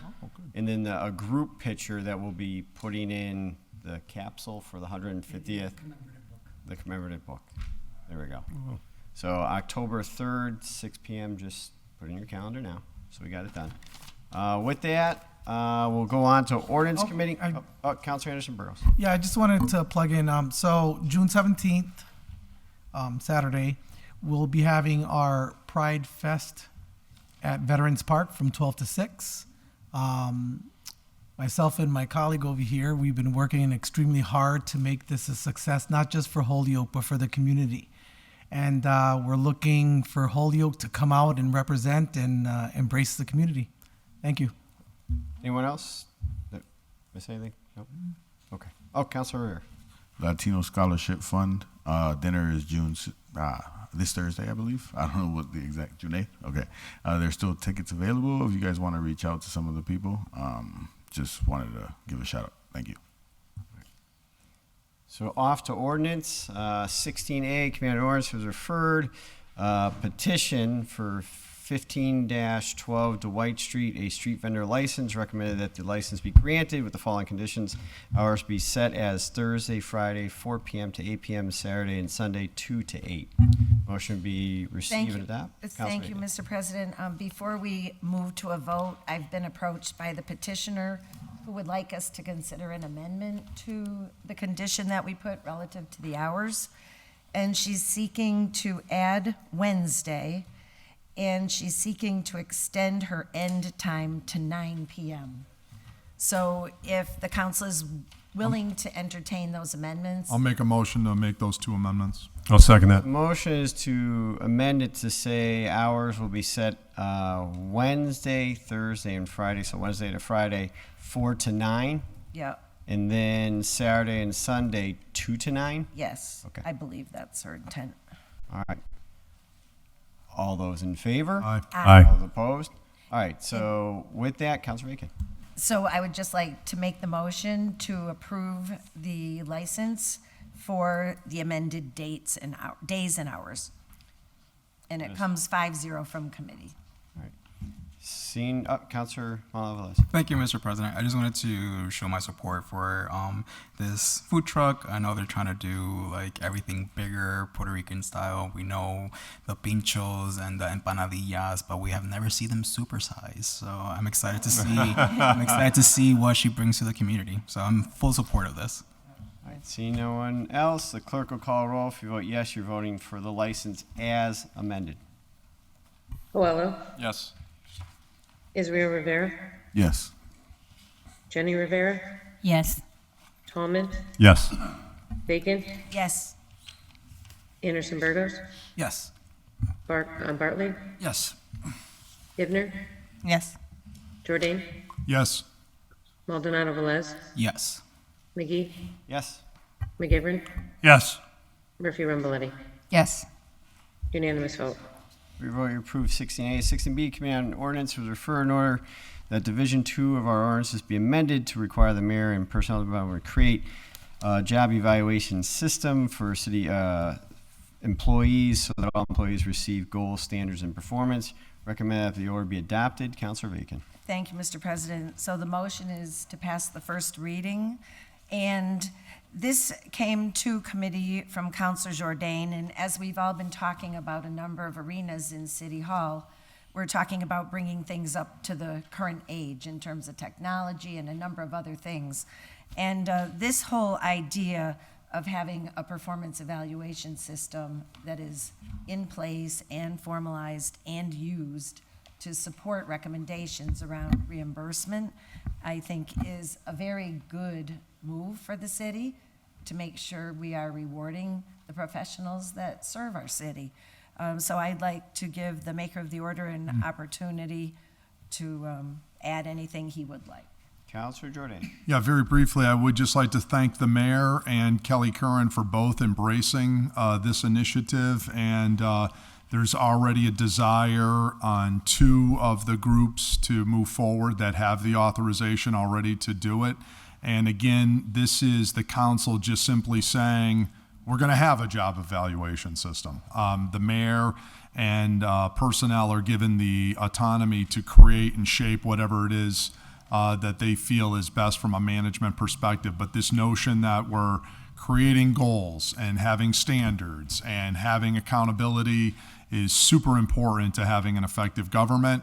And really excited to get this move forward, and appreciate the leadership embracing this. No one further. This motion is receive, adopt, pass the first reading. All those in favor? Aye. All opposed? Motion to pass the second reading? Motion to pass the second reading. All those in favor? Aye. Aye. All opposed? And motion that the passage be Motion ordained. that the passage be ordained. The clerk will call a roll. If you vote yes, you're voting for 16B. Coelho, Yes. Israel Rivera, Yes. Jenny Rivera, Yes. Tallman, Yes. Bacon, Yes. Anderson Burgos, Yes. Bartley, Yes. Givner, Yes. Jordan, Yes. Maldonado Velez, Yes. McGee, Yes. McGivern, Yes. Murphy Rumboletti. Yes. Unanimous vote. For your vote, you approve that one. 16C. Mr. President, if we could take up items 16C, E, and F as a package, please? Mr. President? when the time is right, and hopefully it's sooner rather than later, I did want to see if the council would indulge to move the ARPA maybe after these items, or once we move that a little further up in the agenda would be appreciated. We do have people waiting to, that had embraced that if maybe after these ordinance Why don't we do items. these three and then we'll just take it out of order? Okay. All right, so motion is to take up C, E, and F as a package. All those in favor? Aye. Opposed? C is the command and ordinance was referred. The police department, $18 an hour for reserve special officers be set at $22 an hour per ordinance. Recommend it be adopted. E is command and ordinance was referred that Schedule C of 2-35 be updated for new title, salary, and police. Recommend it be adopted. And then F is that Schedule C of 2-35 be updated to reflect the salaries for police reserves. Recommend that be adopted. Councilor Bacon. Thank you, Mr. President. So, under item 16C, I'll make a motion to receive, adopt the committee report and pass the first reading and change those rates as agreed by committee. All right, so motion is receive, adopt, pass the first reading with regards to 16C. Any discussion? Seeing none, all those in favor? Aye. All those opposed? Motion to pass the second reading. Motion to pass the second reading. All those in favor? Aye. All those opposed? And motion that the passage be ordained. Motion that the passage be ordained. Clerk will call a roll. If you vote yes, you're voting for 16C. Puello, Yes. Israel Rivera, Yes. Jenny Rivera, Yes.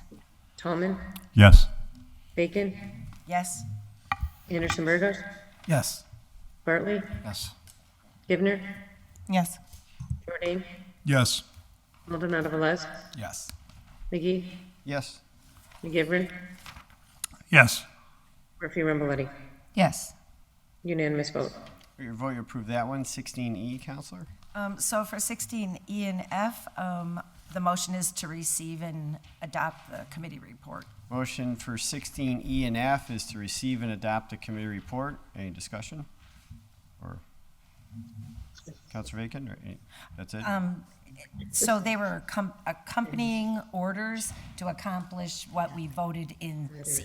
All right, so recommend it be adopted. So all those in favor? Aye. All those opposed? So those two together. Next is Counselor Jordan going out of order to Yes, let's see, the DGNR item, I believe, relative to, just move ahead here. I should have had that number. 20A. 20A, Mr. President. motion is to suspend rules, go to 20A. All those in favor? Aye. All opposed? 28, Command DGNR, who was referred.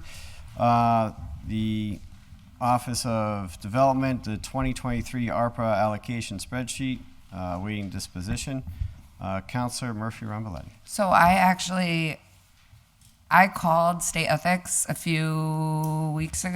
while ago, because I'm the chair of Mass Hire in Holyoke, who has submitted an application. And just to avoid any issues, I am actually You're abstaining. So my vice chair, Counselor Bartley, was able to lead the effort, and I will turn it over to him. Counselor Bartley. Mr. President. Yep. Counselor. Similar, I am the president of the Friends of the Holyoke Merry-Go-Round who have an application. There's an appearance of a conflict of interest. I, this afternoon, received a different opinion from the State Ethics Commission, but I was not in time to file with the city clerk the appropriate paperwork. So I excused myself last night. I will, because of the appearance of a conflict, I will excuse myself this evening. All right, so Counselor McGivern, Counselor Murphy Ramboletti will abstain. Mr. President? Counselor Velez. I will also be abstaining tonight due to being an employee of Enlace de Familias. So there is a showing of conflict. Anyone else? Counselor Rivera. The same. All right. Lee and I work together. All right, so Counselor Jenny Rivera, Counselor Maldonado Velez, Counselor McGivern, Counselor Murphy Ramboletti will abstain. Now, without further ado, Counselor Bartley. Sure. So the motion is to receive and adopt the committee report. Motion Second. to adopt. Our discussion. Yeah, we had a good meeting last night. It was a lengthy one, as you can imagine. We walked through every single one. We were helped by Alicia quite a bit, as you can imagine, Mr. President, because you've been to these meetings before, when, as Council Tom and as others have, especially with CDBG things, they're lengthy. And we went through it as best as we could, and I think we did our best to hit the goals of the Community Development Department, as well as the overall goals for the city. So I don't know if there's any particular highlights anybody wants me to discuss. I did thank last night, Mr. President, all the CAC members. We did go through the rundown of what ARPA is and what it isn't, how it's at the discretion of the mayor, basically. But in this particular instance, just like Mayor Murphy, he referred it to CAC. They came back to us, and we reviewed it in committee, and here we are. So that being said, I'll happily, I'm pretty sure we all received the summation from last night, and once we pass where we're going to pass tonight, if hopefully there aren't too many amendments, but what we'll pass, we'll forward that along to the mayor and see what he does. Thank you. Anyone for Councilor Jordan? One, I just want to commend the Vice Chair, Councilor Bartley, and the other committee members for doing a fantastic job. I thought you guys did a marvelous job with all of this, and really impressed with the recommendations. I also want to thank the Holyoke Taxpayers Association for speaking so strongly in favor of the Water Street project. I thought that was particularly poignant and really is a catalyst for some economic development that we can do down in that area, which is really urgently important. I'm very, very happy to support that. Thank you for being a strong advocate, as they always are, for economic development in the city of Holyoke. I did want to suggest one minor amendment, and we'll see how this goes, but I was particularly moved, Mr. President, by the personal testimonies of a number of non-native speakers that have recently moved to Holyoke, who have said that the community education project has been particularly powerful in helping them to assimilate here in Holyoke, to learn English, to really springboard their life. They're so impressed at how powerful that program has been for them to learn English and to just live a day life. They're just really impressed at how far and how fast they've gone. And I was going to, this is on line, this is line 17. The DGR committee recommended 20,000. I was going to ask if we could go to 40,000. Which is what the CAC committee had recommended for them. And I was going to ask if we could take the $20,000 from line 7, which is public health response. That's sort of a more nebulous pot that's sort of sitting in reserve. They're not even sure if they will or will not need it. It's just sort of to have. So I was going to request that if we could go from 300 to 280 and to increase the community education project from 20 to 40. Is that a motion? And that is my motion. I'll second that. So the motion is to take 20,000 from 7. Yep. And drop it to 280 from 300. Move the 20 to item 17 to raise the 20 to 40,000. Yes, sir. Councilor Rivera. I don't have no questions on that particular issue right there. There are other ones that I have. All right, so we'll work on that one first. Yep. If there's no discussion, all those in favor? Aye. Aye. All those opposed? So that,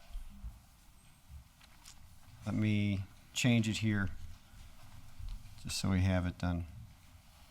And that would be 40. All right. Is there anyone else? Councilor Rivera, you're up. For me, I have a couple questions. I think one question around the Homework House one, right? I'm not sure if, because Homework House applied twice. There's one for after-school programming, which was zeroed out. through DGR. You just give the number, Izzy. Oh, that's line item 47. 47, thank you. Right, and that's the after-school program, which is like, that's what Homework House does, the everyday operations. And DGR, I don't know if the intention was for that to be zero or for the 100,000 to go there instead of the mental health programming piece that they dedicated the 100,000 to. Because that's in the beginning page. I don't know the exact line item right now because I was looking at the other one. So Homework House is 5. Right. So 5, that's specifically for a mental health program that I am, in my experience with Homework Health, I am not familiar with. It's probably new or something like that. And if they were here to talk, that would be better. But the other application, which is for the after-school programming, is the after-school program that they run in the house and the flats. So you want to move 100 So from yeah, one to so the I other? guess first, before I make the motion, I want to make sure that was the intention. Because if that's the intention, then okay. But if that's not the intention, then I would like to move it from mental health to the actual after-school program. But that's up to you guys. Hold on, Councilor Bartley. Well, that was the intention. Yep. So I didn't make a vote unintentionally. I intended to vote that way, and so I realized what Homework House is about. I realize that we funded them significantly through CDBG over the years, and I suspect that we'll continue to do so. In fact, I think we had them cut, and then we refunded it this past year. I think this is an opportunity for Homework House to diversify itself. So we're fully aware of what they do. I think if you want to I would not at all support taking it out of the mental health.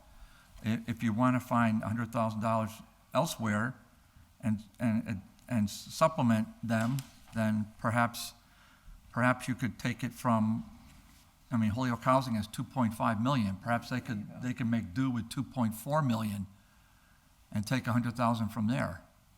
I mean, I don't know. I guess my next question would be I guess I still the mic, so I guess I did too, though. Hold on, wait. Hold on. Just saying. Well, you're just saying, but I got recognized, and I have the floor, and that's all. All right, gangster, my bad. I'm afraid of you. Go ahead, do your thing. I know you're just saying. Counselor. Well, I know he's just saying, but I mean, that's kind of how debate works. So, I would only just conclude this way, Mr. President. So I think I heard what the speaker said. I don't have a problem supporting Homework House. I've done it consistently over my career. I wouldn't want to support taking the 100,000 and just replacing it as suggested. We made the vote intentionally the way we made the vote. But perhaps if there's another entity that could possibly sustain a reduction of 100,000, then certainly we could support that. And I'll just reemphasize, all this is very nebulous because ultimately it's the mayor that's going to make the call. Right. So I don't want us to get into another committee meeting where we spent practically 3 hours last night going through every one of these line by line. So I'm kind of hopeful we can curtail this to the extent we can. Thank you. All right. So to Councilor Rivera, it appears they wanted to have the 100,000 there the way it is. The suggestion is you could take it from somewhere else if I honestly don't believe that assessment, but it's okay. It is what it is. So ultimately, where it comes down to is this, right? Where it comes down to is this, right? If that was the case, it would have been addressed that day because I was there that day for that particular item, right? But that's not what was addressed. It's cool if we make mistakes and we don't really understand what we're voting on at the moment. That's totally cool. It's totally cool. I was just trying to be clarify. I will vote for the mental health piece. I have no issue with that. But if that's what they want, then that's cool. Like, I'm one, again, it's like if I can't talk, bro. Like, I just want to be in the queue. I understand that, but like every time I'm trying to say something, it's like, anyways. So where I'm coming down with is if we've had conversations with these particular entities and this is what they're specifically asking for, I'm with it 110%. I've had conversation with the executive director of Community Education Project, the person that, the organization that Kevin mentioned, because we got 1 million emails from them. I don't know about you guys, I'm sure you guys got them too. I got 1 million emails in English and in Spanish about how much it supports the program. I didn't get any from Homework House. I didn't get any from any of the other entities that are here, right? So like for me, it's, if we're gonna spend this money in a certain way, I just wanna make sure that we're spending it in a way that makes sense, right? And I want to be clear as to what it is. If it offends people and people feel some type of way, I guess I apologize, but I don't at the same time, because I have to, this is my way of processing it, and if you don't like it, my bad. And then if we're gonna, and I'm still on that piece, right? So for me, it's the 117 that can be, the 100 that can be found can be, I guess, can it be taken from the Elks? Or what is, I need explanation. Like, that's the thing for me. Like, you guys want me to vote on things without having some more conversation. And even at DGR, I asked for some more clarification on some of these projects, and I was told that that's not how it works, right? So, like, to me, I would like to have some clarification on the projects, so that way I know what I'm voting for meaningfully, even though my vote may not count at the end of the day and it's the mayor's overall decision. It's still my vote, and I'm supposed to represent the people and still try to vote in the direction that the people would like for me to vote, especially if they're writing emails to me and calling me. A variety of different people have reached out to me for a variety of different projects. So I would like to be able to spend this money as best as we could, even though I don't technically get to have the final say. So I'll end with that, I guess. All right, so just for clarification for those at home, this is the ARPA funds. Several committees have worked very hard to suggest how to allocate the funds out. DGNR did a phenomenal job in making their recommendations. Whatever we pass tonight, the mayor could, based on how the ARPA rules were written, could say, I want to go another way, but I think he's going to look to all the people involved and see what is best for all the groups and take everyone's position. As far as what you could do, as Councilor Bartley pointed out, you could say $100,000 from the Holyoke Housing Authority. You could say $50,000 from there, but $50,000 from something else, and try and piecemeal it into what you're looking for to put the $100,000 in that line. But I guess what the point for me is that, like, if I'm taking from one line item to add to another one, I would like to know what I'm taking from at the same time. Right. This is not, I mean, if you guys are just, if it's cool to just shoot darts, it is what it is. But again, if we're going back to consistency, to, like I said, the last one, I didn't want to vote on the last second communication that came in. Apparently, it came in on Thursday, even though we don't file orders until Friday. But you know what I'm saying? Like, I don't want to continue voting on things without actually having some background behind it. And a lot of these projects don't necessarily have background behind them, even at DGR. So, I mean, it is what it is. So, Councilor Bacon. I was only going to explain what you explained. Yeah, no, understandable, Councilor. It's a lot of moving pieces. So you have several groups that have worked on this, and you're right. Do I just take from one? But how's that going to impact someone? So DGNR did once again a phenomenal job, 3 hours plus, to try and address each and every point for everyone who applied for it. Unfortunately, $63 million was requested. There's only 19. So a lot of people are not going to receive what they were looking for. We're just doing the best we can, making the recommendations to the mayor, who could say, you guys, great job. But I don't think he's going to do that. He's going to try and take everyone's opinion in there. So is it a great process? No. Look, But Mr. President, let me try to make a motion here, and I'm happy to make this motion because I am a major advocate for Homework House. I'll move to reduce the Holyoke Housing Authority, which is at $2.5 million. I'd like to reduce that by $100,000 and put the $100,000 towards, now that's at, Mr. President, that's at line 27? 27. And the Homework House, of which I'm very familiar, is 47. is line 47. So my motion is that gets them halfway home from what the CAC advised. So my motion is to reduce HHA, and if I get a second, then I'll put it under discussion. But So motion is to reduce line item 27, 2.5 million to 2.4, move the $100,000 to 47, which then would put that for the after-school program.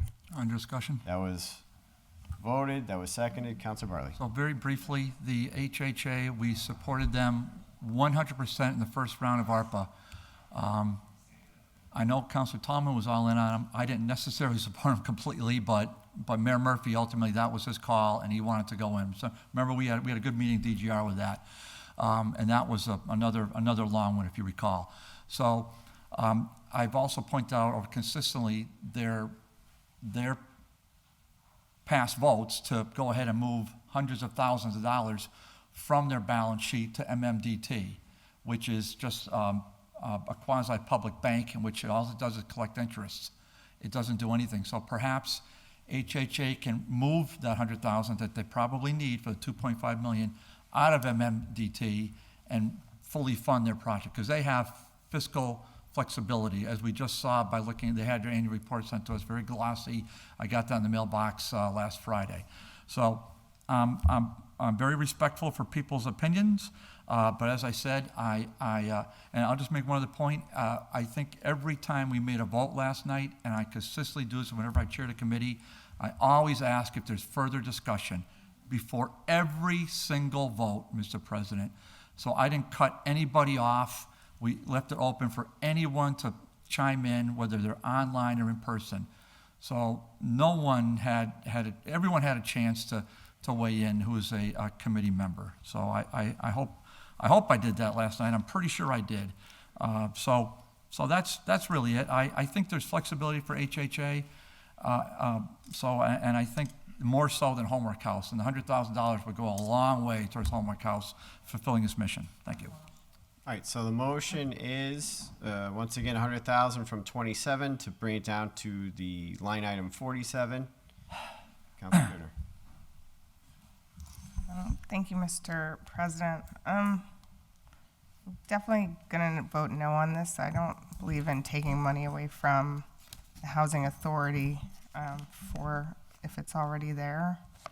I don't see this. I mean, I like the idea of getting Homework House closer to what they need. However, I think housing is more important, so I just want to put that out there. So, Councilor Rivera? I was just going to say that I agree with Councilor Givner with regards to that. I would not vote to take money away from a nonprofit entity that is servicing our most under-serviced community in Holyoke, both of them, to be honest. So for me, it's like taking money away from an organization that is going to provide services to like a large part of the community that kind of needs the help. I would not be able to vote in favor for that. Councilor Bacon. Thank you. I would just note that when we're sending this over, it's a recommendation to the mayor. He, at the end of the day, will make the decision. We're simply letting him know if we think a program is worthy of funding. And of all the entities on this list, I would just note that the Housing Authority has the deepest pockets of all involved. So, but I defer to the will of the council, but I think we should either withdraw the motion or vote on the motion. So the motion is to take the 100,000 and move it down to Homework House. Mr. President? Yeah. Oh, go ahead.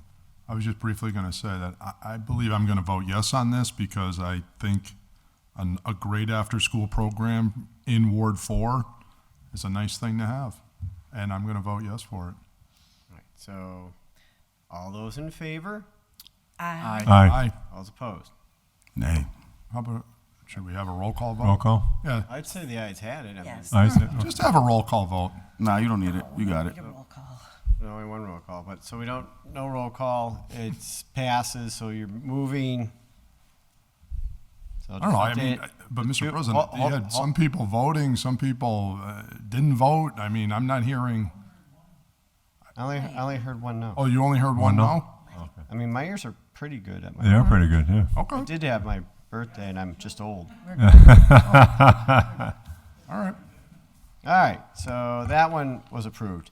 So now, any more changes? Nah, I'm all set. All right. The mayor has the power. So the motion would be to receive and adopt the committee report as amended. So motion is receive, Second. adopt as amended. We need a Send roll to the call for mayor. this one. Yep. No? Yeah. Because it's like CDBG, no?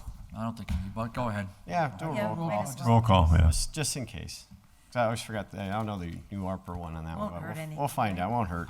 Won't hurt. So clerk will call roll. If you vote yes, you're voting for it as amended. And there was 2 amendments. Coelho, Yes. Israel Rivera, No.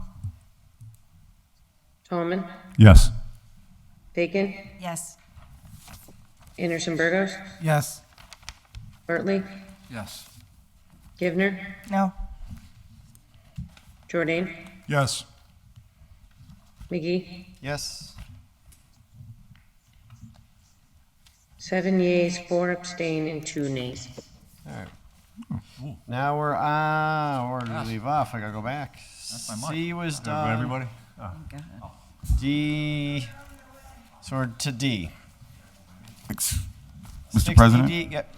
I would like to entertain a motion to take out of order the Holyoke Media one, the public service one, just so that Service, okay. they're not sitting here waiting all Second. night as well. Second. Thank you. There's a item 19A. for Holyoke Media, apparently from Public Service. Oh, appointment. 19A. Motion is go out of order to 19A. All those in favor? Aye. All opposed? Committee on Public Service was referred in order that the city council hold interviews to appoint a member of the public to the Holyoke Media Board. Recommend that the order be referred to the city council. And that would go to, Mr. President, want me to do it? oh, Councilor Bartley. Yeah, I'll just stand in lieu. So, just in lieu of Pete till he gets back. Pete, you want me to give the committee report for public service for 19A. Get out of order. 19A? Poor guy's trying to get a cookie or something. No huh? cookies. I didn't know they were going to do that. Okay. Yeah, sure, I can do that. Thank you. We had 2 gentlemen come in for interviews, Councilor Bartley and Councilor Puello, myself, for the Holyoke Media, Daniel F. Sullivan and Russell J. McNiff. Both of them sat down with us for about 15 minutes, gave we had a great discussion. We asked a lot of questions. I believe Councilor McGivern was also here. Doesn't miss too many meetings. And how important it is the city council having a person, on the board at the Holyoke Media, because for years, I think they've been together about 6 or 7 years. For a while, we're sort of like not knowing what's going on down there. And they do have a brand new building down here. They got a pretty good budget, financed through our cable company, quite a bit of money. As I said, we entered both of them. We didn't give a recommendation. We're just going to bring this forward to the full council, and you can vote for who you want. I think like we used to do it, you can vote for somebody that's not even interviewed, whoever you want. As I said, it was Russell McNiff Jr. and Daniel F. Sullivan up for the position of our representative on the Holyoke Media. Councilor Bartley. Yeah, thanks. Excellent committee report. Really summed up well. I just want to emphasize that they both gave great interviews, and I really appreciate them stepping up. And to whomever gets it, thank you, and whoever doesn't get it, I hope that they'll apply for something else, because I think they're both really good voices, and we need them in city government. Councilor Jordan. I wanted to just say, Mr. President, we had 2 phenomenal candidates. I did want to point out there are still 2 other board seats available. I did talk to Scott the other day, and he mentioned to me that there are still 2 more at-large seats on the Holyoke Media Board. So I would encourage whoever doesn't get it tonight, please consider going for one of those other at-large positions, because I think we could really be well served by both of these gentlemen that applied. And obviously we need another citizen out there that would be great to step up and serve on this board. So 2 phenomenal candidates. Unfortunately, I can only vote for one, but I would encourage whoever doesn't get it to consider that one of those other 2 open seats. Anyone further? Councilor Anderson Burgos. Yeah, I watched the interviews and I was pretty impressed, and I thoroughly enjoyed the conversation with Daniel Sullivan when he gave me a call. I was very impressed by him. Spent about 20-25 minutes, and I had a lot of questions for him that he probably wasn't ready for, but he answered them in good manner and good faith. So you already know where my vote is going. Thank you. Councilor Bacon. Agree. I would just like to comment that I watched the interviews as well, and Dan O'Sullivan did follow up. And I didn't ask him too many questions. I just asked him one that I think is critically important, and that's, as a board member, if people come in and they want to express something that may be a minority opinion relative to the flavor of the day, is he open to that kind of a presentation? And he assured me that his approach is that it's an open forum and people of all points of view, perspectives, et cetera, should be welcomed, and that he would support that. And so that was a very good answer to me. Thank you. Seeing no one further, so Motion to go to the first ballot? we'll go to the first ballot. You can vote for one of the two or whoever you want, just to make sure of that so everyone understands it. But seeing how they're the two that came in and gave us their time and attention, I'd just say look to those two. But you can vote how you want. With that, the clerk will call a roll. First ballot, state the name, and the first person to get 7 is your pick. Puello, Daniel O'Sullivan. Israel Rivera, Daniel Sullivan. Jenny Rivera, Daniel Sullivan. Tallman, Daniel O'Sullivan. Bacon, Dan O'Sullivan. Anderson Burgos, Daniel Sullivan. Bartley, Dan O'Sullivan. Hibner, Daniel Sullivan. Jordan, Daniel O'Sullivan. Maldonado Velez, Daniel F. O'Sullivan. McGee, Daniel O'Sullivan. McGivern, McNiff. McNiff, Murphy Ramboletti, Daniel O'Sullivan. Daniel O'Sullivan elected on the first ballot with 12 votes, and McNiff had 1. So for your vote, you're approved. Daniel, he is here. Congratulations. Congratulations. Just a point of order, Mr. President. Does he need to go to the clerk? Yeah, he'd have to go Go get sworn in to tomorrow. go get right? sworn in, then he'll go see Scott. Good luck. Good luck, Daniel. Thank you. Thank you. Thank you. All right. One more so- in ordinance. Ordinance, we're on to D, I do believe. Committee on Ordinance has referred Ordinance 2-61 be amended as followed. Amends Section B, each member of the City Council shall be furnished by the city solicitor a copy of every collective bargaining agreement outline. Also add Section C, that the city auditor provide the City Council with accurate financial impact analysis such as agreements submitted to the City Council. Recommended that those be adopted. Councilor Bacon. Thank you, Mr. President. So the motion is to receive and adopt the committee report and pass the first reading. So committee report is passed first reading, under discussion. And this is really just putting into ordinance form the procedure that has been happening informally. And so this is not really a change in what has been happening. It's formalizing it so that it'll just be a routine procedure for every contract that we receive. Councilor Jordan. Yeah, just exactly as the chair stated. Effectively, this is already occurring, but we wanted to update the ordinance that we're getting the red line copies and the auditor is doing the financial impact analysis. So just formalizing the process. So I thank the committee for supporting the change. All right, so motion is to pass the first reading. All those in favor? Aye. All those opposed? Motion to pass the second Motion to reading pass the second reading. All those in favor? Aye. All those opposed? and motion that the passage be ordained. Motion that the passage be ordained. The clerk will call roll. If you vote yes, you're voting for 16D. Puello, Yes. Israel Rivera, Yes. Jenny Rivera, Yes. Tallman, Yes. Bacon, Yes. Anderson Burgos, Yes. Bartley, Yes. Givner, Yes. Jordan, Yes. Maldonado Velez, Yes. McGee, Yes. McGivern, Yes. Murphy Ramboletti. Yes. Unanimous vote. For your vote, you approve that one. On to Finance, 17A, Committee on Finance is referred. An order of 5-year contract for the school department transportation van pool, order that be adopted. Councilor McGivern.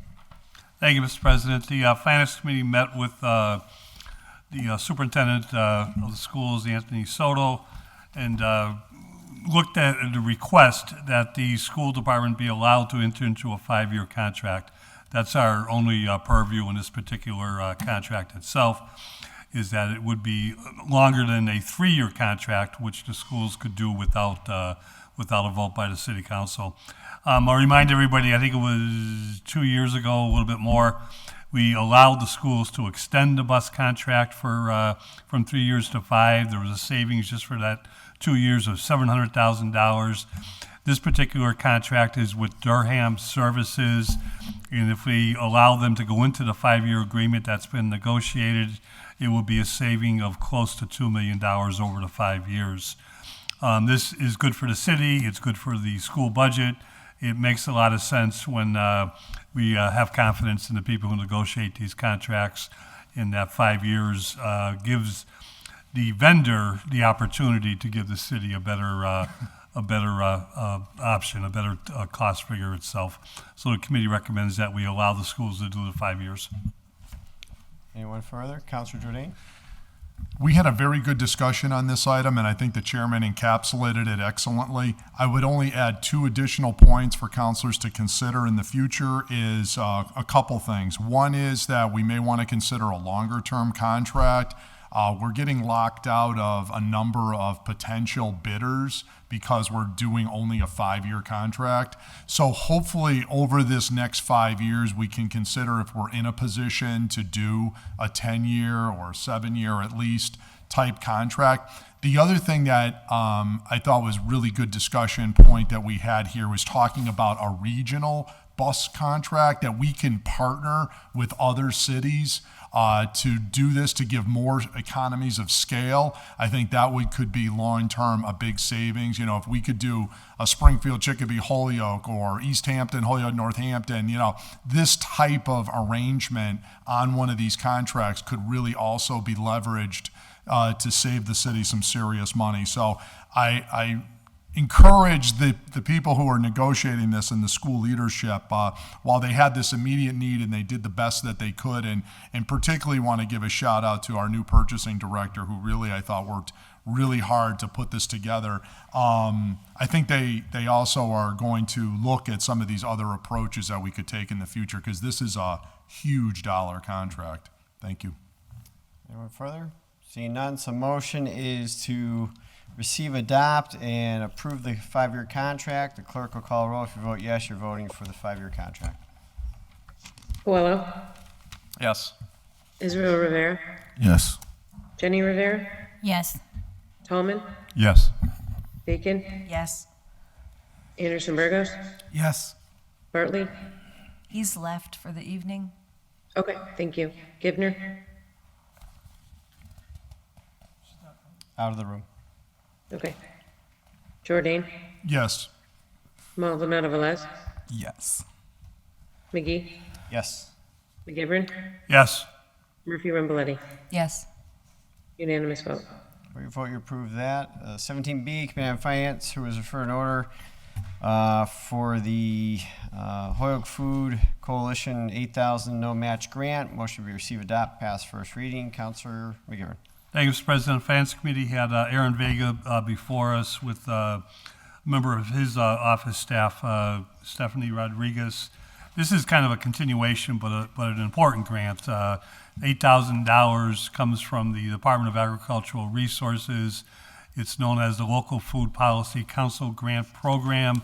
It's used to enhance food security within the city, a coalition that's important to understand that all communities, but we in Holyoke, I think, take this very seriously, want to be able to be in position to take advantage of different options of entrepreneurship and different options of food being available and secure.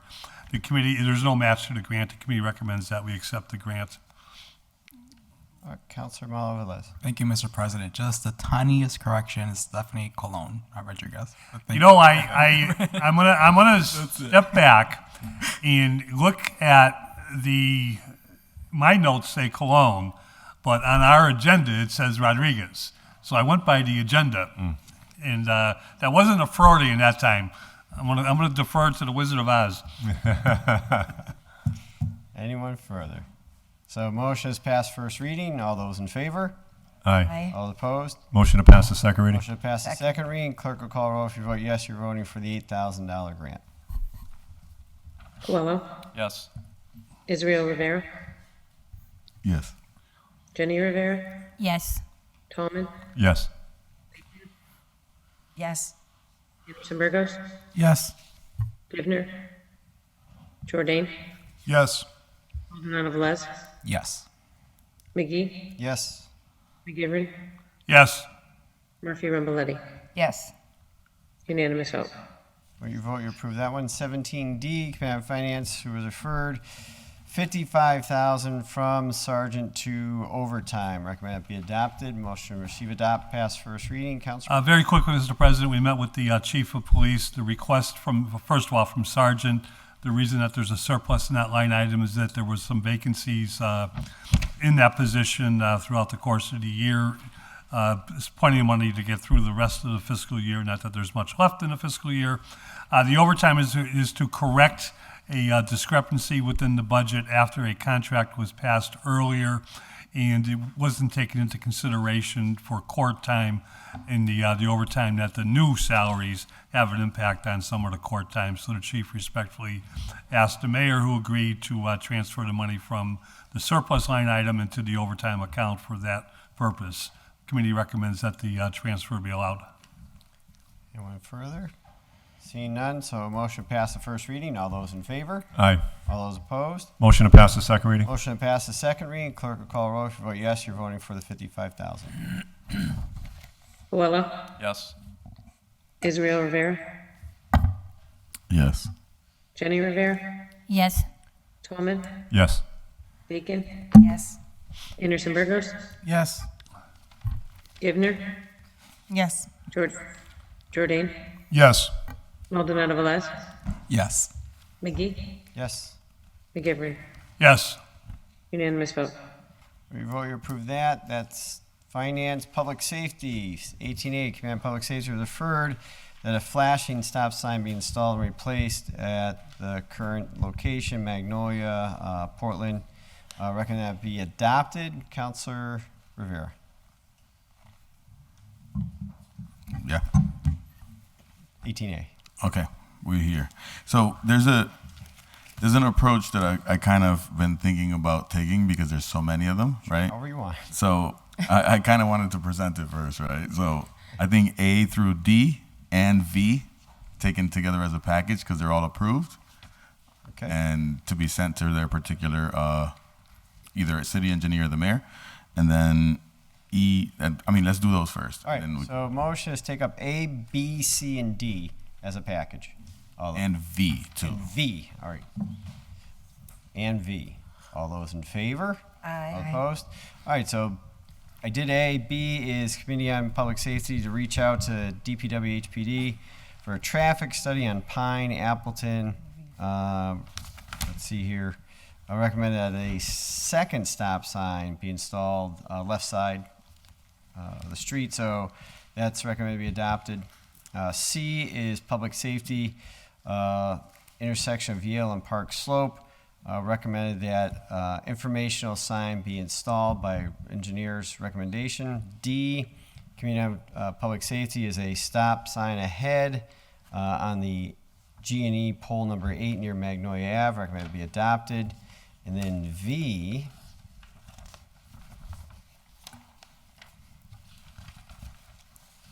is DPW change the size of a no turn on red sign located at the corner of Hillside Ave and Cherry. Recommended that that be adopted by the engineer's recommendation. So those motions receive, adopt, send to the DPW based on the engineer's recommendation. Councilor Rivera. So A was filed by Councilor Anderson Burgos on February 7th, 2023. And if you would like Councilor Anderson Burgos, you can speak briefly on it, and then I can give a quick brief report on what the city engineer said, because I'm trying to, because there's so many, I'm not trying to take mad time. Thank you. Okay. So I'll be quick. So this intersection is just, it's a horrible place to live nearby just because cars do not stop there. And ever since we put the flashing stop signs on the corner of West Franklin and Linden, the accidents there did decrease. So we thought that this would be ideal, and I'm glad that they approved it. Thank you. And under discussion, the city engineer had brought up that some concerns he had about the lighting affecting some of the neighbors that lived in the neighborhood. But Councilor Anderson Burgos had pointed out that there's a bush that actually blacks some of the lighting from the house that's right next to it. I believe Councilor Givner brought up another concern around some other homes, but that Councilor Anderson Burgos has been in communication with some of the neighbors around it, so it's not necessarily an issue. So the other concern was that there was actually no funding for this, but the city engineer said that it's because it's only $3,200 that he could possibly find a way to manage it within his budget. So we moved forward with approving it as long as he can find the money within his budget to get it done. All right. So we'll move on to the next one. The next one was filed by former Councilor Libby Hernandez, June 1st, 2021. Order that reach out to DPW HPD to conduct a traffic study for the area corner of Pine and Appleton Street. This order was also approved and recommended, the city engineer recommended that a second stop sign on the left side be installed. This was initially a two-part order involving the city engineer. I was gonna reach out to former Councilor yes, I was gonna say because of Libby, I was gonna say Lisi for Libby Hernandez. But the city engineer has stated that it's not necessarily needed, that he would try to get the double stop sign in anyways. So we passed and approved, we voted in full 3-0 to pass and approve to add the second stop sign. C was ordered by Councilor McGee that city engineer review the intersection of Yale and Park Slope to determine what options are available. The city engineer recommended that the order be adopted to approve the installation of an informational sign at the engineer's recommendation. Councilor McGee or President McGee, if you'd like to elaborate some. All right, boom. On to the next. So D was ordered that the DPW, and this was filed by Councilor Anderson Burgos, ordered that the DPW place a stop sign ahead on the G&E poles near number 8, near 59 Magnolia Ave. Under discussion, the city engineer stated that he could do this, and he noted that they were no longer permitted to put signs on G&E poles. But he stated that this could be installed 200 feet from the intersection on a separate sign or post. Councilor Anderson Burgos, would you like to add anything? Yeah, no, you stated everything perfectly. This was definitely a constituent request, and I filed the order based on that. Thank you. And V, give me 1 second. STV, here we go. V was also filed by Councilor Anderson Burgos on January 18th, 2022. Order that the DPW change the size of the no turn on red signs located on the corner of Hillside Ave and Cherry Street, citing that the signs are too small. The city engineer recommended that the sign sizes be adjusted based on his recommendations, and what it's meant by there is a standard size that the signs are supposed to be.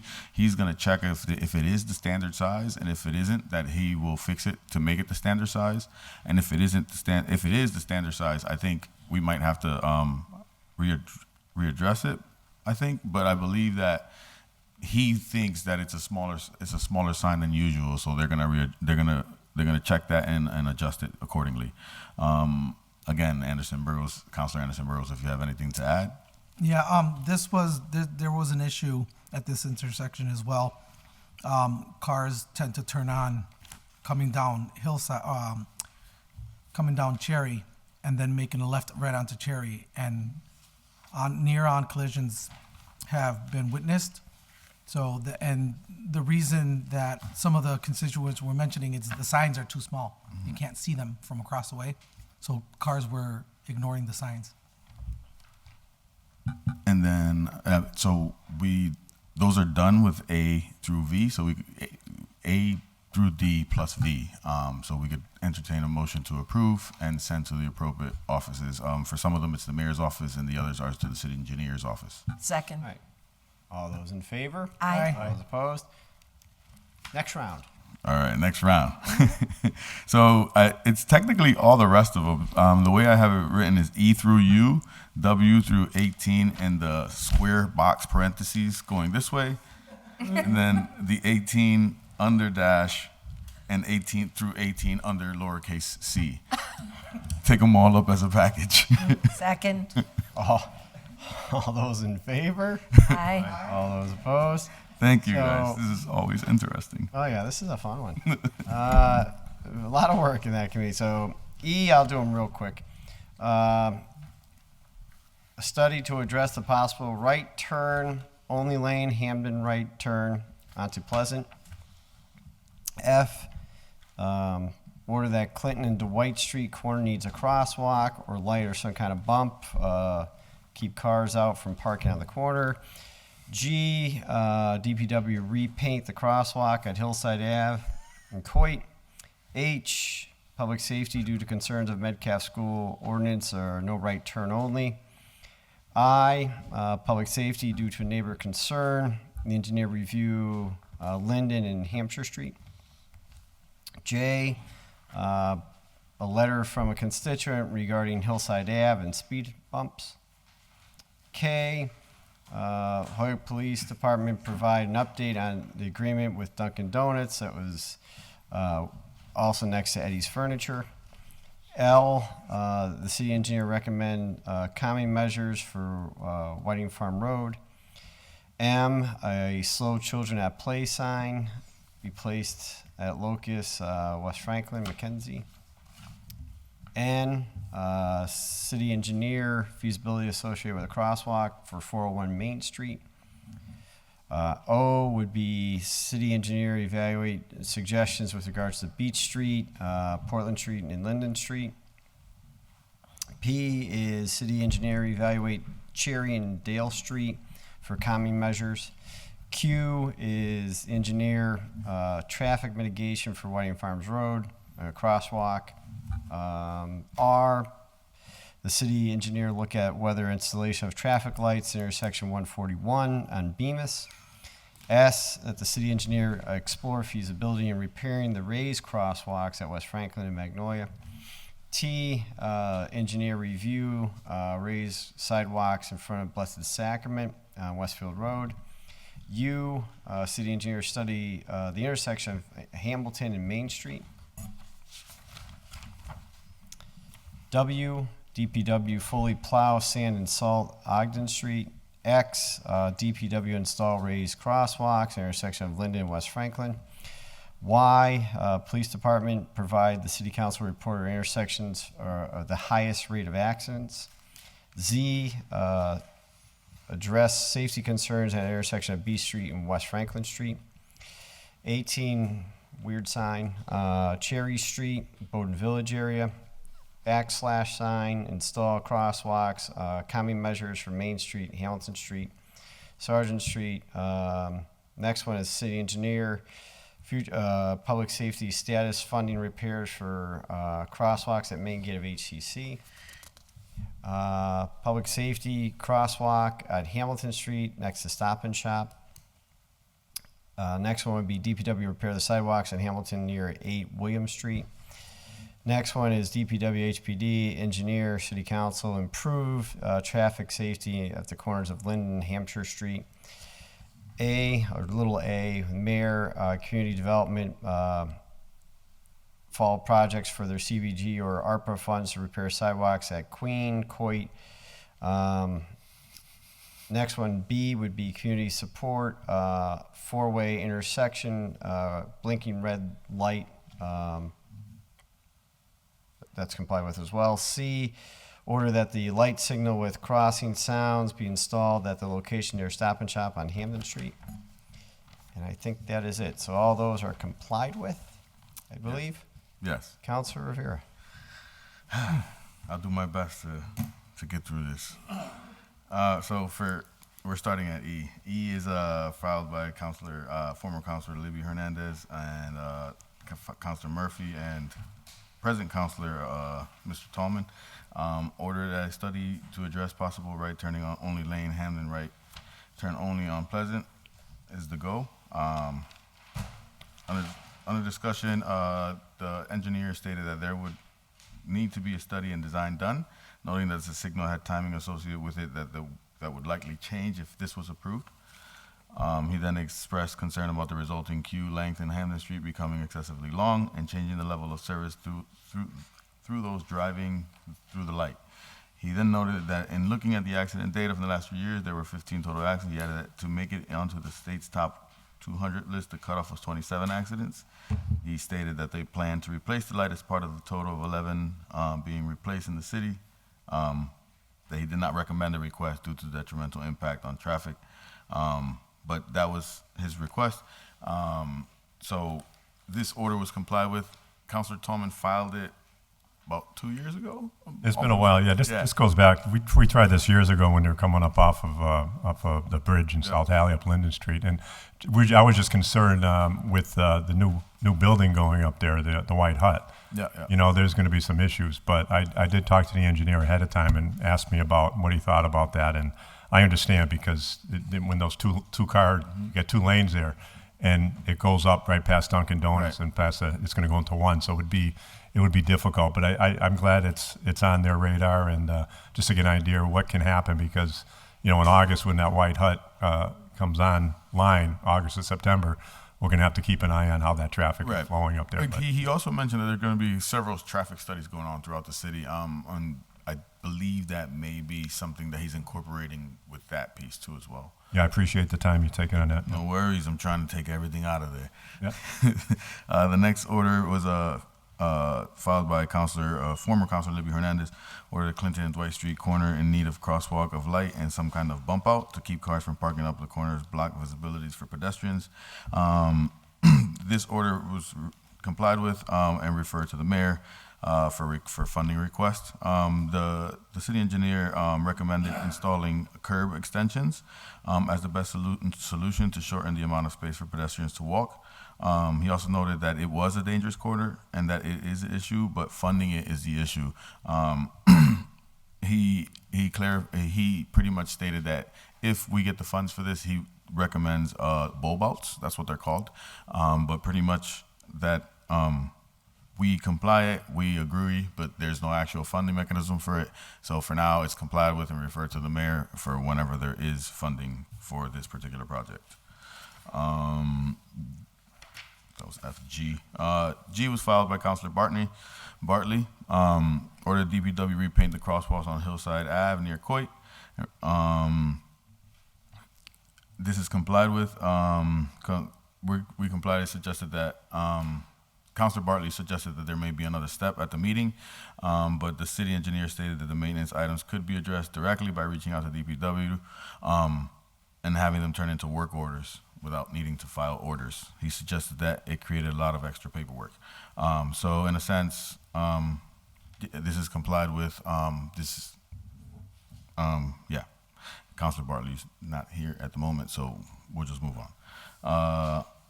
After G is H, also filed by Councilor Bartley, due to concerns at Metcalf School, ordain right turn only when exiting the parking area.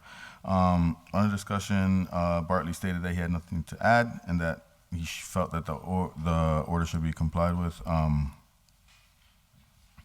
Because this is more. If I remember correctly, this has more to do with some of the schooling stuff. And then I was also filed by Councilor Bartley. Order due to neighbor concerns that city engineer review accident reports at the intersection of Linden and Hampshire Streets, and if needed, recommend traffic safety improvements at what now is a 3-way stop. The city engineer stated that the accident reports were attached to the memo. He then stated that the corridor of Linden Street from Cabot to McKenzie would be looked at in future traffic studies as well. J was filed. I think this was a communication from Barbara Brodgett, a letter sent to Mayor Josh Garcia addressing speeding on Hillside. Under discussion, the city engineer stated that he had many conversations with Ms. Blodgett and noted that some of the issues were general issues with speeding throughout the city. Also stated that the speed studies were done on Hillside and found that 85 percentile did not exceed 30 miles per hour, and therefore speed humps were not recommended. So he noted that this had been discussed in ordinance committee as a result of petition, but his recommendation was that speed bumps were not needed in that particular area of the city. K was filed by Councilor Hernandez and Councilor Tolman, or the DPW and or Holyoke Police Department provide an update on what was the agreement with Dunkin' Donuts was built out to designate certain parking spaces for Eddie's Furnitures, located as built as certain parking spaces located at 865 Hampton Street to allow their delivery in large cargo vehicles. This order is complied with this as well. The city engineer stated that in speaking with Jeff Burkott and the planning department, he understood that it was a private way. It would have been negotiated between the abutting owners. He added that the second phase of planned development on Dunkin' Donuts property had not happened, and that he emphasized that there was not much that the city could do at this point right now with regards to it being a private way.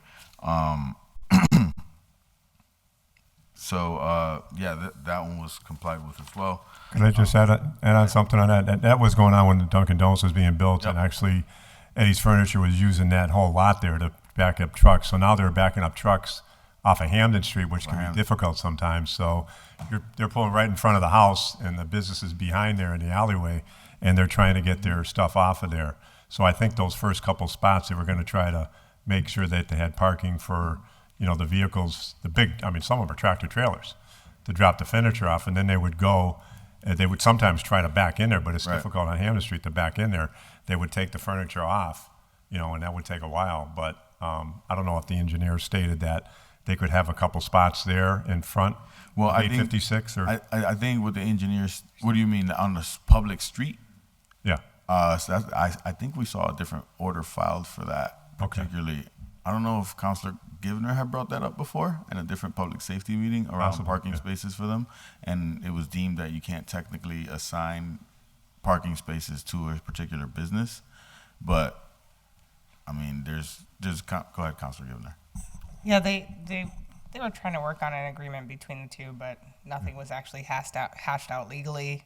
Then they were trying to block off spaces on the street so that they could get in easier, but nothing was officially able to be done, and they do get deliveries, so they seem like they're functioning, but we did try really hard to figure out a way to accommodate them.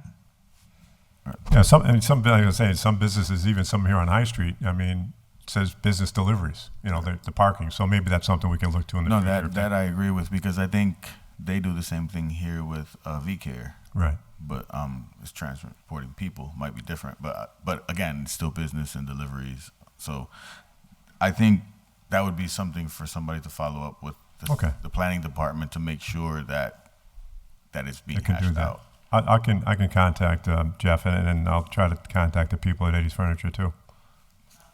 Councilor. If I may, with the White Hut going over there, there might be a new problem coming up, because I think right now their delivery trucks are pulling in across the street where that ATM was. People's Bank area. So it depends on how White Hut uses that space. It might cause some issues. So I think may want to revisit this after the White Hut is open. Yeah. I agree. Thanks for your work on that. No worries. That was K, right? Okay. H-I-J-K-L. Now I gotta go let me find my place. Okay, L. L was filed by Councilor Vacan, ordered that our city engineer recommend traffic calming measures for Whiting Farms Road. Constituents are reporting drivers operating their vehicles in an unsafe manner. The city engineer stated that these areas would be looked at as part of the speed and vehicle count or the more detailed intersection analysis. Councilor Vacan, would you like to add some? Thank you. Just quickly, when the engineer first came in, he asked for time so that he could look over the entire city instead of trying to look at each intersection one at a time. That's one of the reasons why this agenda is so long, because it's really his work over the last year where he took the time to try to look at everything and come back with some analysis.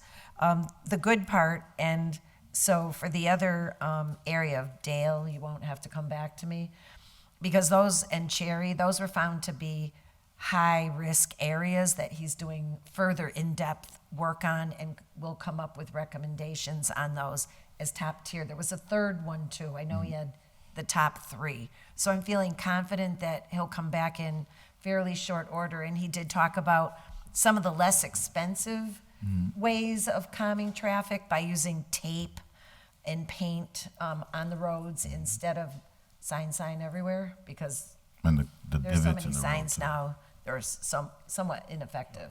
So anyway, I really appreciated him doing that and look forward to his further recommendations. Thank you. Thank you, Councilor Bacon. And then M was filed by Councilor Anderson Burgos, ordered that the slow children at play signs be placed at both ends of Locust Street between West Franklin and Mackenzie Ave. The city engineer stated that these signs were no longer used and have been shown to not be effective. Research has, I don't have the research, but the research has shown apparently that these studies are not as effective, and they actually give the perception that it is safe for kids to cross the street because of the signs, when that's not necessarily true. Councilor Burgos, since you filed the order. Nope, that's perfectly said. That's exactly what I remember. Thank you. Thank you. N was filed by Councilor Puello, ordered that the city engineer draft the feasibility and associated cost of raised crosswalk adjacent to 401 Main Street.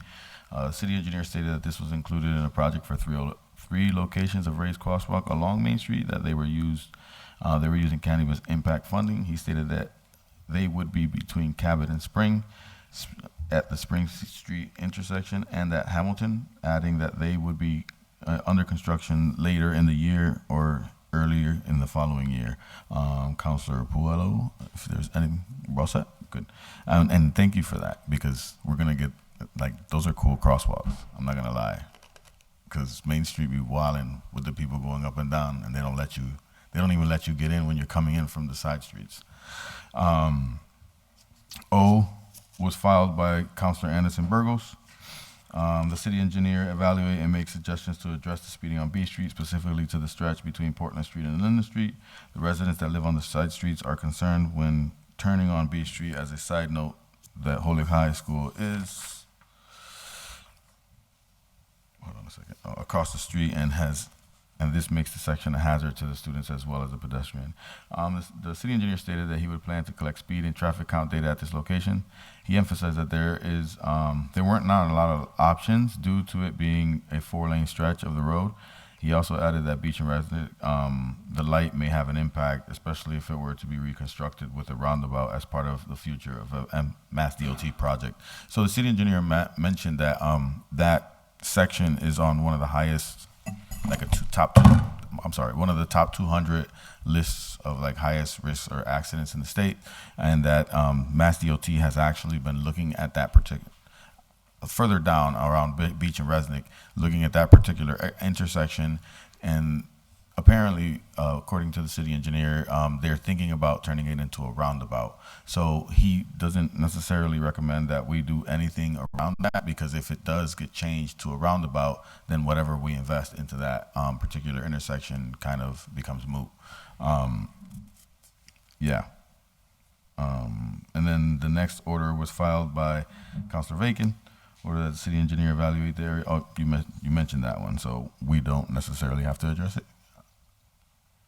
All right, thank you. The city engineer stated that these areas would be looked at as part of the speed vehicle count as well. Q was filed by Councilor Tesla Murphy Ramboletti, order that the city engineer explore options for traffic mitigation on Whiting Farms Road, specifically at the crosswalks of Farnham and Tokeniki, to ensure that drivers stop for pedestrians using the crosswalks. The city engineer stated that these areas would be looked at as part of the same speed and vehicle count. So a variety of these orders, as Councilor Bacon had mentioned, are kind of under the guise of the larger traffic study that the city engineer is comprising for the whole city. The city engineer actually has been listening to the constituents and us as well as councilors, because I believe maybe all of us at one point throughout my almost 2-year tenure have filed some order pertaining to traffic. and speed. So that has been pretty much his main thing that he's been trying to address. R was also filed by Councilor Murphy Ramboletti, order that the city engineer look into whether installation of traffic light at the intersection of 141 and Bemis Road is necessary. The city engineer stated that they did a study at the intersection based on the 8 warrants required to recommend the signal. He then stated that none of the 8 warrants were met and it was not recommended. So the order was complied with. Councilor Murphy Ramboletti, if you have anything to elaborate. Nope, that was good. Doing great, champ. Thank you. R, okay, that was R. There's no S here, huh? How you go from R to T? Oh, there's S. My bad. So S was also was filed by Councilor Puello. Order that the city engineer please explore the feasibility of repairing the raised crosswalk on West Franklin and Magnolia. Engineer Baker stated that for 35, he asked that the DPW to put in a center line at the top to delineate lanes and to cut the vegetation. He then suggested tabling to see if they adjust the issue. I'm gonna be honest, this one was complied with, but I'm kind of confused to the notes that I kind of wrote.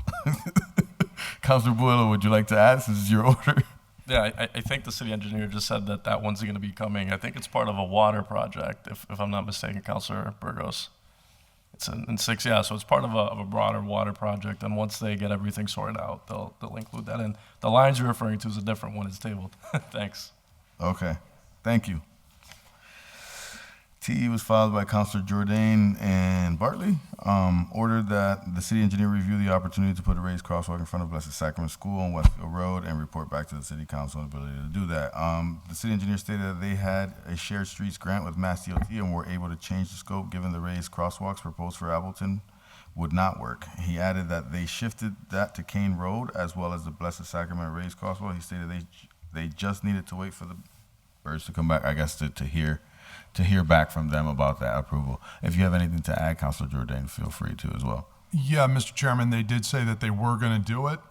Just a question of when, hopefully sooner rather than later. I know the Blessed Sacrament community there would really appreciate it sooner rather than later, but Chris is right on top of it, as always. Yeah, Chris is doing his thing. And this is a good one too as well.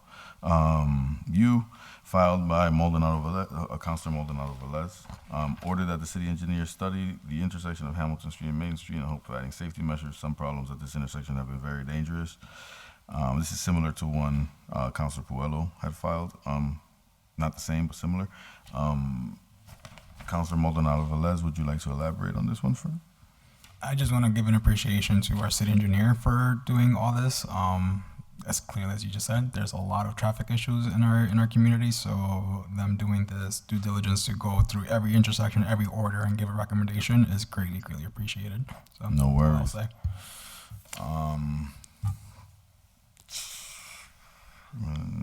I think W is the next one, right? Yeah. Bartley. This W was filed by Councilor Bartley on January 18th, 2023. That the DPW fully plow sand, salt, all of Ogden Street received.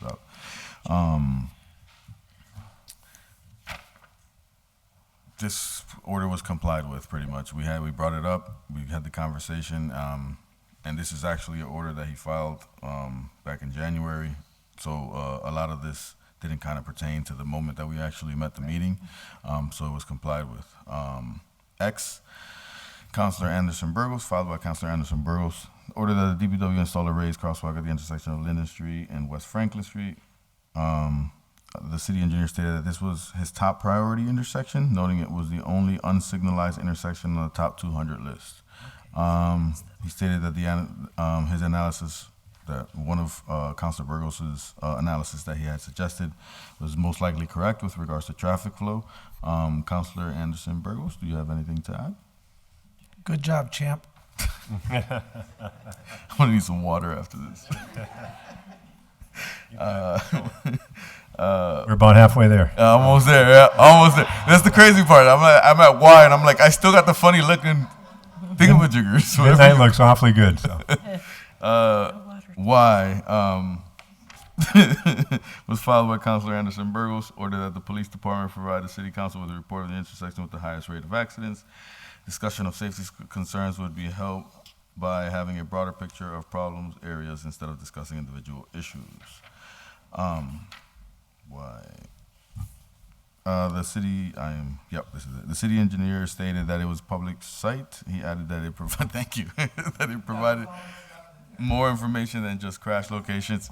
So for this particular question, I actually learned something new from the city engineer, which is pretty awesome. So Councilor Anderson Burgos was asking for a list of top accidents and where the top sites were of all the accidents. And the city engineer pretty much stated that there is a mechanism that the state provides on I don't know the exact website right now. I can get that from the city, from the city engineer and have him send it. You have it on the website already? All right. So you can look on the city website and it's there. And that particular website will show you what are the city's hotspots with regards to accidents, like severity of accidents and all that kind of stuff. So that's actually pretty cool for anyone that's looking for studies. And it's actually good for us as a city because we don't have to actually pay to provide that. Someone else is paying to provide that. That was why. Z was filed by Councilor Anderson Burgos, Councilor Jordan, and Councilor Puello. Order that Public Safety Committee invite relevant departments to address safety concerns at the intersection of Beach and West Franklin. Resident recently lost their life crossing the street, and other residents have also expressed concerns. The city engineer stated that this was also on the top 200 list. He then explained that Mass DOT has undertaken a design and construction plan for the reconstruction of that particular intersection. He stated the city would have some input, but reiterated that it would be a Mass DOT project. He added that there would be a time for public input once it reached 25% design level, which he added was planned for 2027. Councilor Anderson Burgos? No, you're good. All right. Jordan, just in case? All right. Okay. You give everybody a chance. Why not? I'm the only one talking right now. The next one is a smiley face with two eyes. I don't know what we call it.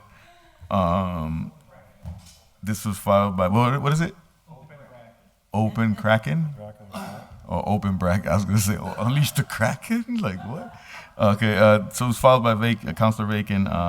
Ordered that the radar speed feedback sign be placed on Cherry Street near the curve at Border Village of Road.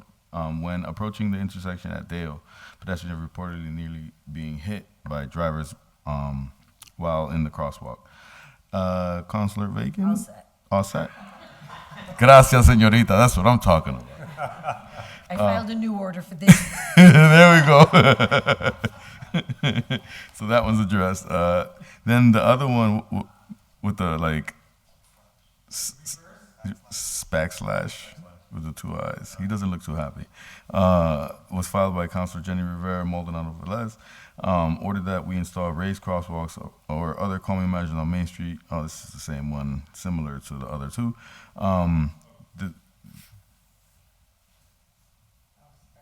Oh, my bad. Okay. Go ahead, Councilor Maldonado. Thank you. Real quick, and I think because Council Puello has filed similar orders just to the residents on Main Street, Springdale.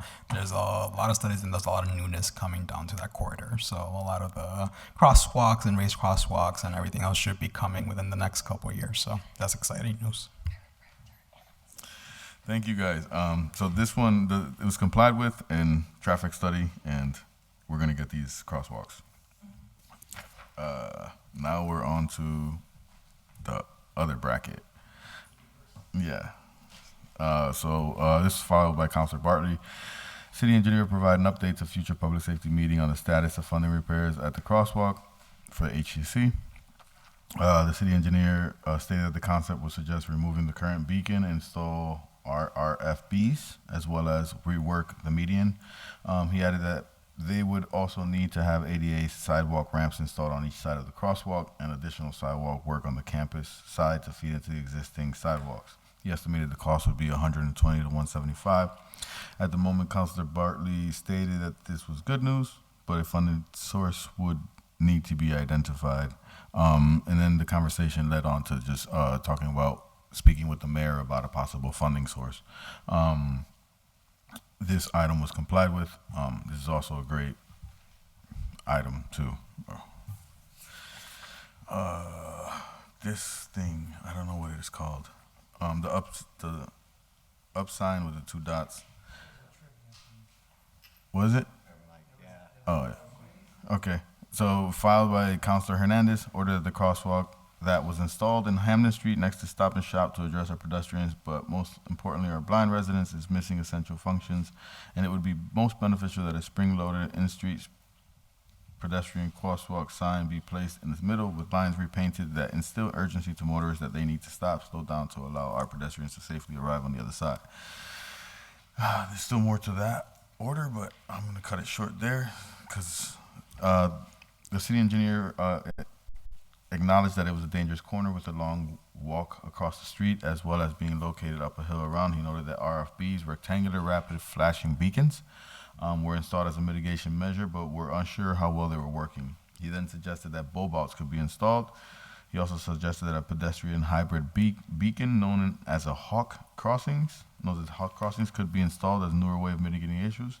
He explained that such a crossing included 3 lights as a more prominent signal, and then explained that this style of pedestrian beacons cost $75,000.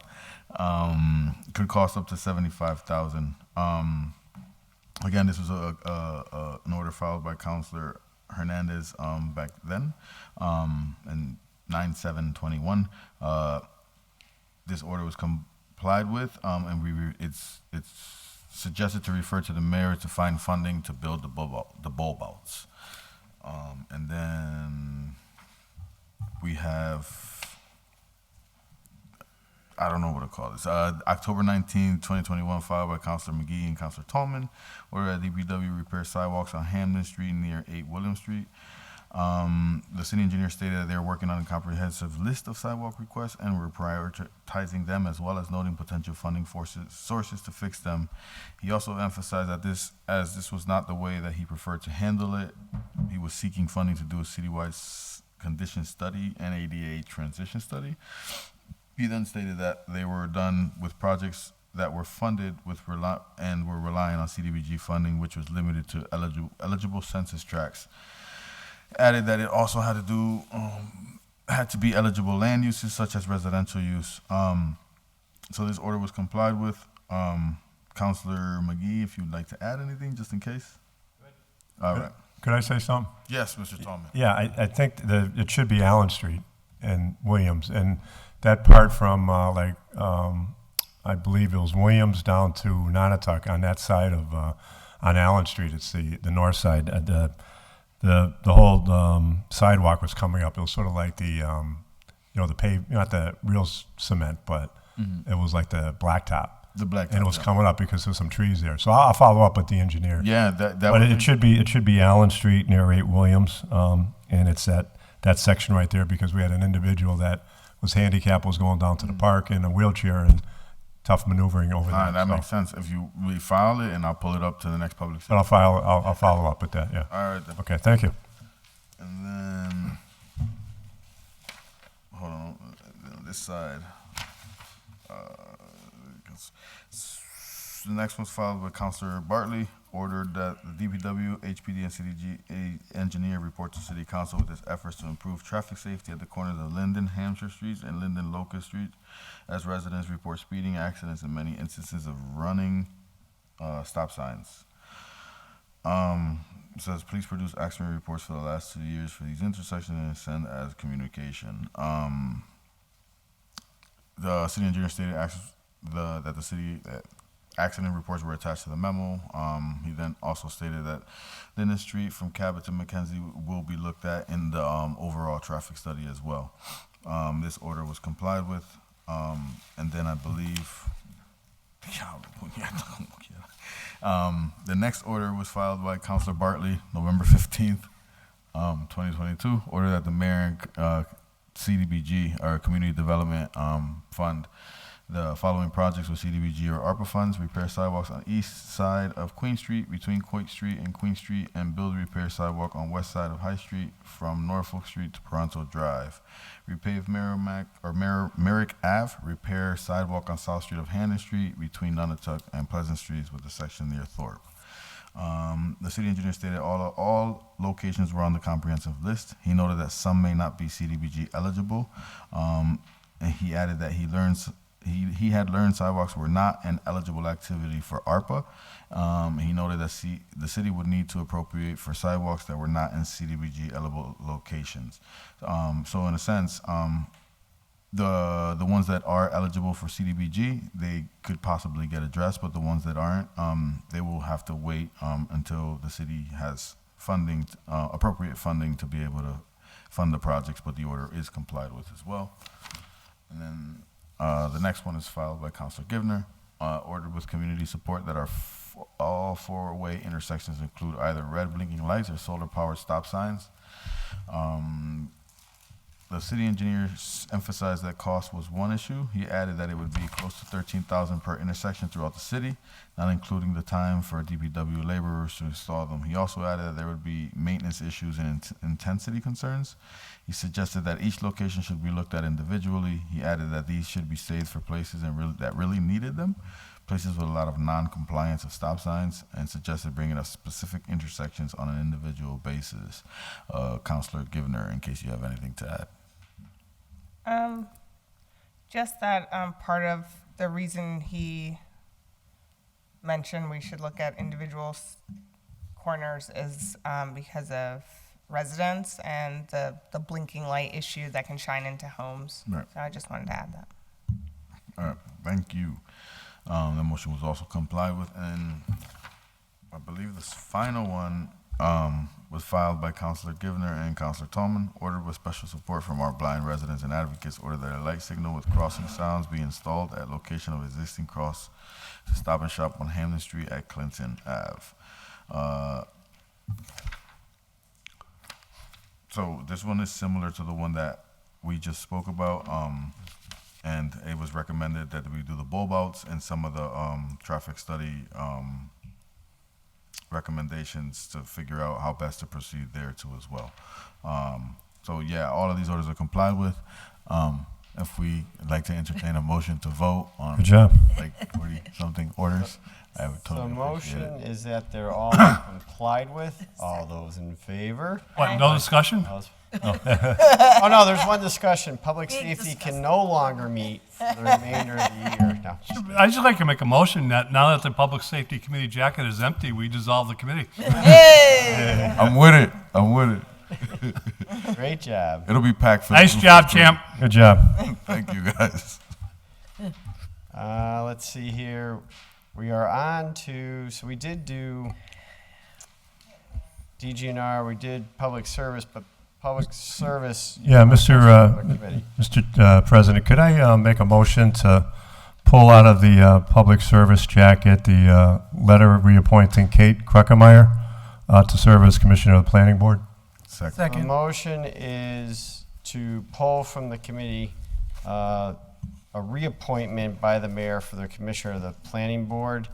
It was seconded. All those in favor? Aye. Aye. All those opposed? As would have it, Councilor Tallman.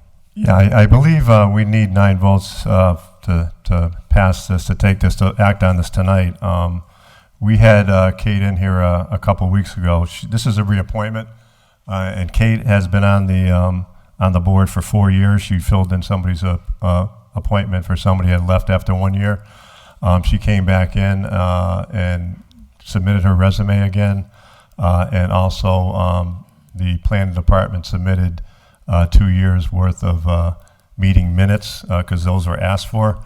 And at that meeting that night, they had Councilor Bartley and Councilor Puella wanted to give it some time to have her come back to read the minutes and to go over her second resume, which she had already given to us back 4 years ago.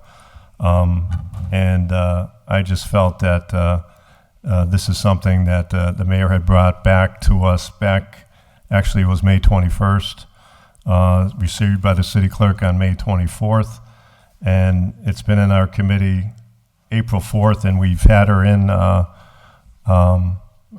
couldn't get her in during April, but we had her in May for a discussion, an interview. So I thought it would be fair to bring this up. I've gotten several emails and a couple phone calls from people that felt that that she should be reappointed to this position. I know it's a difficult position. This is somebody that served for 4 years on a volunteer board that I believe has done a good job, has been diligent in her work, and I give it up to the committee, my colleagues on the council to vote taking this out and to confirm the reappointment of Kate to be a commissioner for another 5 years. Councilor Puelo. Yeah, thank you, Mr. President, and thank you, Mr. Chairman, for that. Yeah, look, I mean, I voted no because my understanding was that Councilor Bartley had some questions, and I think that it was a fair point. You know, the point was raised that 4 years ago she provided a resume. I wasn't here 4 years ago. I'm sure there's constituents and other people that watched the meetings that weren't here 4 years ago.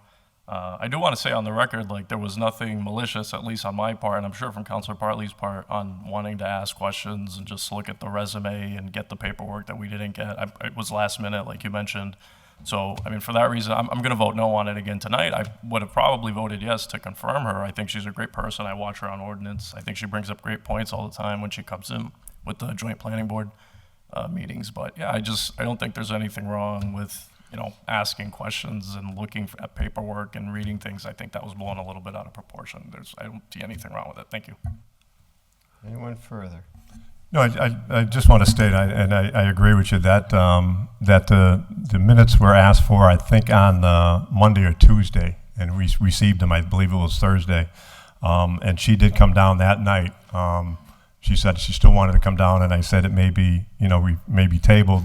And she said, she stayed home actually that day and did her work at night because she has kids. She stayed home and did another resume. And this is a person that put several hours in a week on a volunteer board that I believe a lot of people have served our city, you know, graciously and in a position that there is no pay, and a lot of them do a lot of work and a lot of research to take the time to make a decision whether we agree with it or not. These board members do take the time to do the work and do the due diligence to make the decisions that they feel is right for the community. Anyone further? Councilor Jordan. She works really hard on the committee. I mean, I've seen her at all the meetings, and she's very, very diligent, and I would be very inclined to support her. I probably will in a minute here, but can't you guys still do the follow-up and ask the questions, and if there is any questions, to have her back and still allow her to be reappointed anyways? And you know what I'm saying? Like, you can still, my point is, we don't have to be an either-or choice, right? Can't we confirm her and have her back to go through all the paperwork and the questions? It seems like we can walk and chew gum here, right? We can do both. I agree. I mean, I think it's fair. I mean, for anybody that's serving on a board to have to come back 2-3 times, I think any one of us can, if we have questions for her, we can contact her by email or telephone if we have questions, if there's some reason. But to bring her before the council again, the board, I think it's fair that she has served, and if any one of us has any issues with her or any problems with any of the votes she took, or anything that we feel is that we want to ask. I think anytime, any board member we want to ask, just as the ones we appointed tonight, right, for the Holyoke Media, if we want to ask them something, we can. So I just think it's fair that she shouldn't have to go through coming through the committee again. And I respect Councilor Puelo and Councilor Bartley's opinions that wanted to table it, but they have had time to look at the minutes, and they have had time to see the resumes of Kate, and I just feel that we should take this out committee and reappoint her. Yeah, I guess my point is we can do this, but their request to ask questions and can still be honored, right? And have all that point down the road. So hopefully the committee will do that follow-up so that, Counselor Bartley in particular, I think, who has some questions with some of the paperwork, and go through that at another time, right? I talked to. I just feel it's sort of unfair to have her come through again to. But not as go a through that. confirmation, though, but just. It's a reappointment. That's, you know. Well, no. But I'm saying we confirm her, Right. but not hold her up. But I'm saying is, can't someone just file an order and say, hey, planning board members, we want you to come in and talk about your minutes or whatever. I don't know what questions they have. I haven't discussed it with them. But I'm just saying, if there is questions of any board, anybody could file an order and say, come on in and let's discuss, right? Correct. Yeah. So there's no reason we can't approve her, and then they can do that level of follow-up at another date. That's. So hold on, Councilor Rivera.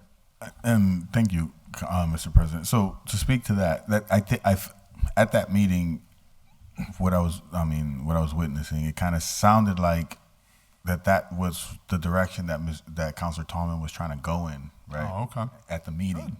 In the particular meeting, he's like, if I can recall correctly, is if you have questions, that's great. Let's just confirm for now so that we can get this out of the way, and then you can ask the questions after the fact. So that was kind of the approach from what I witnessed. But again, no disrespect to Councilor Bartley or Councilor Puello. Like if Councilor Bartley wanted to have more questions, right? I guess I respect that. I'm not against it. But that's part of the thing for me with the other situation that we had with regards to the contract that came up. One of the reasons why I couldn't just all of a sudden take a vote on it, right? If we're gonna do that, it has to kind of be consistent across the board. Where it's like I don't want to vote anything without actually looking at it. So it's if we're doing that, then I got to be consistent. But then the other piece to it, it's kind of unfair that for some people that put in the time and the effort as a city volunteer, they get pulled in to ask questions about or to be asked questions, where there are other people that don't get that same exact treatment, I would say. And I'm not saying that's favoritism or any of that. I'm just saying that like there's no actual consistency with that. So it kind of like, it just seems unfair sometimes to some people that they actually have to come in and present, where other people technically just get voted in and won't have to do that. And I understand that that's just the way or the nature of the beast, but it just doesn't seem right. And I kind of feel Councilor Tallman on this. And I actually commend you on pulling it out and trying to do this, because that's gangster to me. Thank you. Councilor Givner. Thank you, Mr. President. I think there's a little bit of a level of fatigue for our city volunteers to be pulled in over and over again, especially the planning board. I mean, I know all of the volunteers do a lot of work, but I would have to say watching the planning board work is pretty intense, and they join us a lot for ordinance, like our ordinance meetings with the planning board. So, I mean, anything you want to know about anybody on the planning board, if you just watch the meetings, you know exactly how they vote, you know exactly, their thought process, because it's really analytical sort of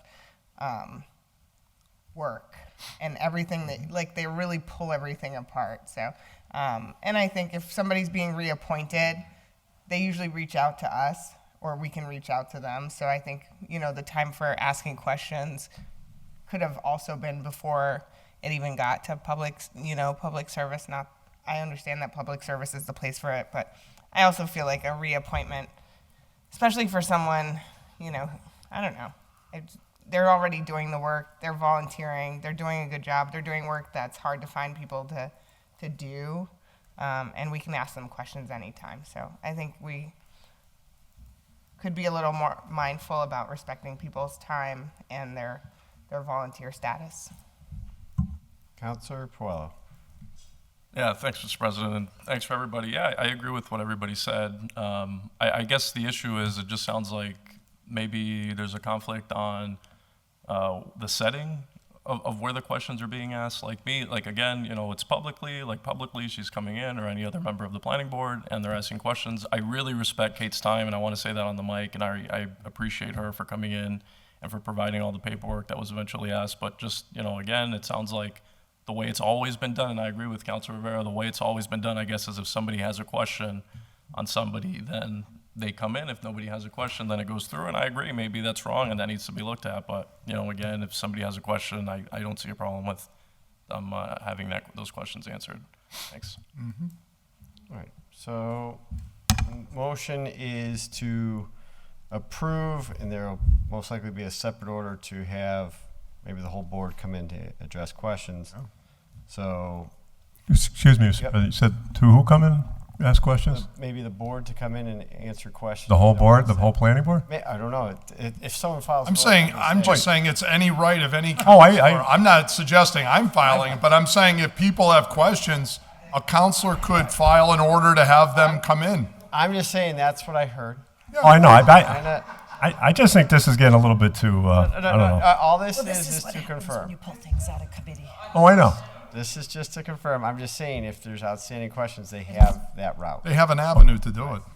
All right, I just think that people have questions of her, they can call her or email her, but I'm just thinking, are we setting a precedent where people are gonna start wondering if they really want to serve on a board because they're gonna come in there and get grilled like it's, 2 or 3 times they gotta come in for a reappointment? I mean, I just. Congress. So hold on, Council. I just feel that this is, I don't see the big problem of this happening, and I don't see an issue of somebody if Councilor Bartley, and I actually told him tonight I was trying to do this tonight, and I said if we have the votes to take it out of committee and vote on her tonight, I'm going to do it. Why And are if we we don't- disagreeing? No one's disagreeing with what you're saying. Why are It sounds like you want to have her come back still. No. Okay. Okay. Oh, if you're just going to confirm her, that's fine. That's. I'm not saying that. No, he's saying she's coming. He's saying- No, I'm not saying. Our president We're is done, causing we're done, all the done, problems. done. Okay. Councilor Bacon. Councilor Bacon. Okay. Thank you. I just want to say I watched the meeting and I don't think it should be characterized as an interrogation because it wasn't what it was. Well, there were some things said there that I don't So think were I just appropriate. think let's just keep the rhetoric down and. Oh, I agree. I want to work through this civilly. I think we're all adults here, and we want to do this the right way. On the motion? All right, so the motion is to approve the reappointment.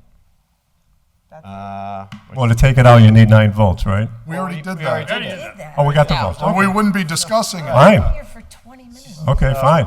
Peter, I'm with Five-year you, bro. appointment. Whatever you want to do, I'm with you, Peter. I think it's important that we discuss this. I'll stay here till 11 o'clock. I mean, You're going to be here later than 11. Yeah. We still got a lot to go. we're serving the people, right?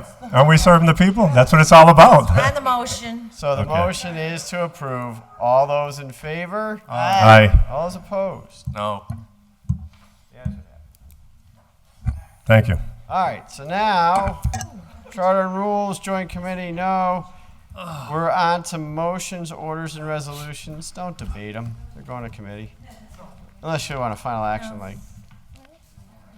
So 23 is from Councilor Puello, speed humps placed at South Summer. Petition is attached, so to ordinance. All those in favor? Aye. Aye. Opposed? Oh, 20 ordinance? for speed humps. Yeah. Okay, Yeah. it's ordinance. All right. 24 from Councilor Puello that the traffic trailer please be placed at Maple Street at the intersection of Maple and Hampshire Street. Ordinance. Receive Refer to and the send to the PD. police.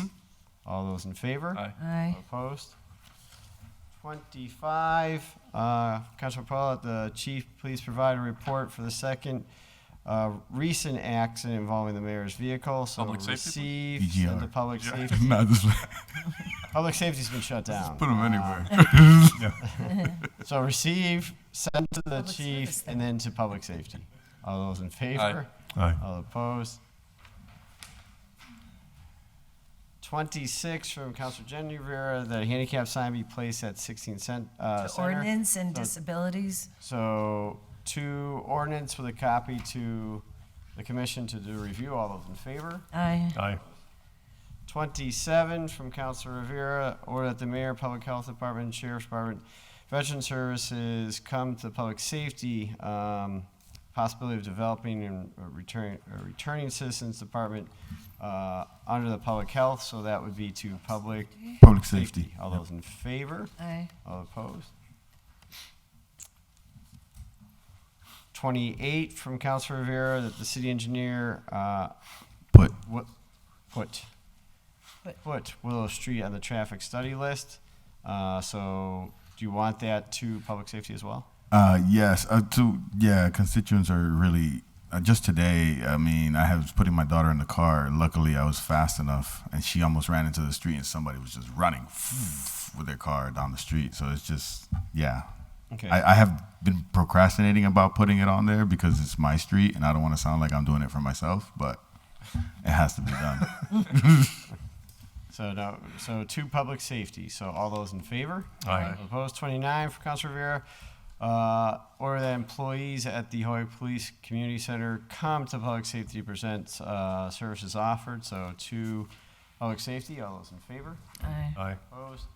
30. Councilor Rivera, order that the Holyoke Hub come into the public safety to present and update work they have been doing. So public safety, all those in favor? Aye. Aye. Opposed? 31, City Council recognize Fiesta Cafe. So we're going to do a proclamation for them. So motion to receive, adopt, and approve the proclamation. All those in favor? Aye. Aye. All those opposed?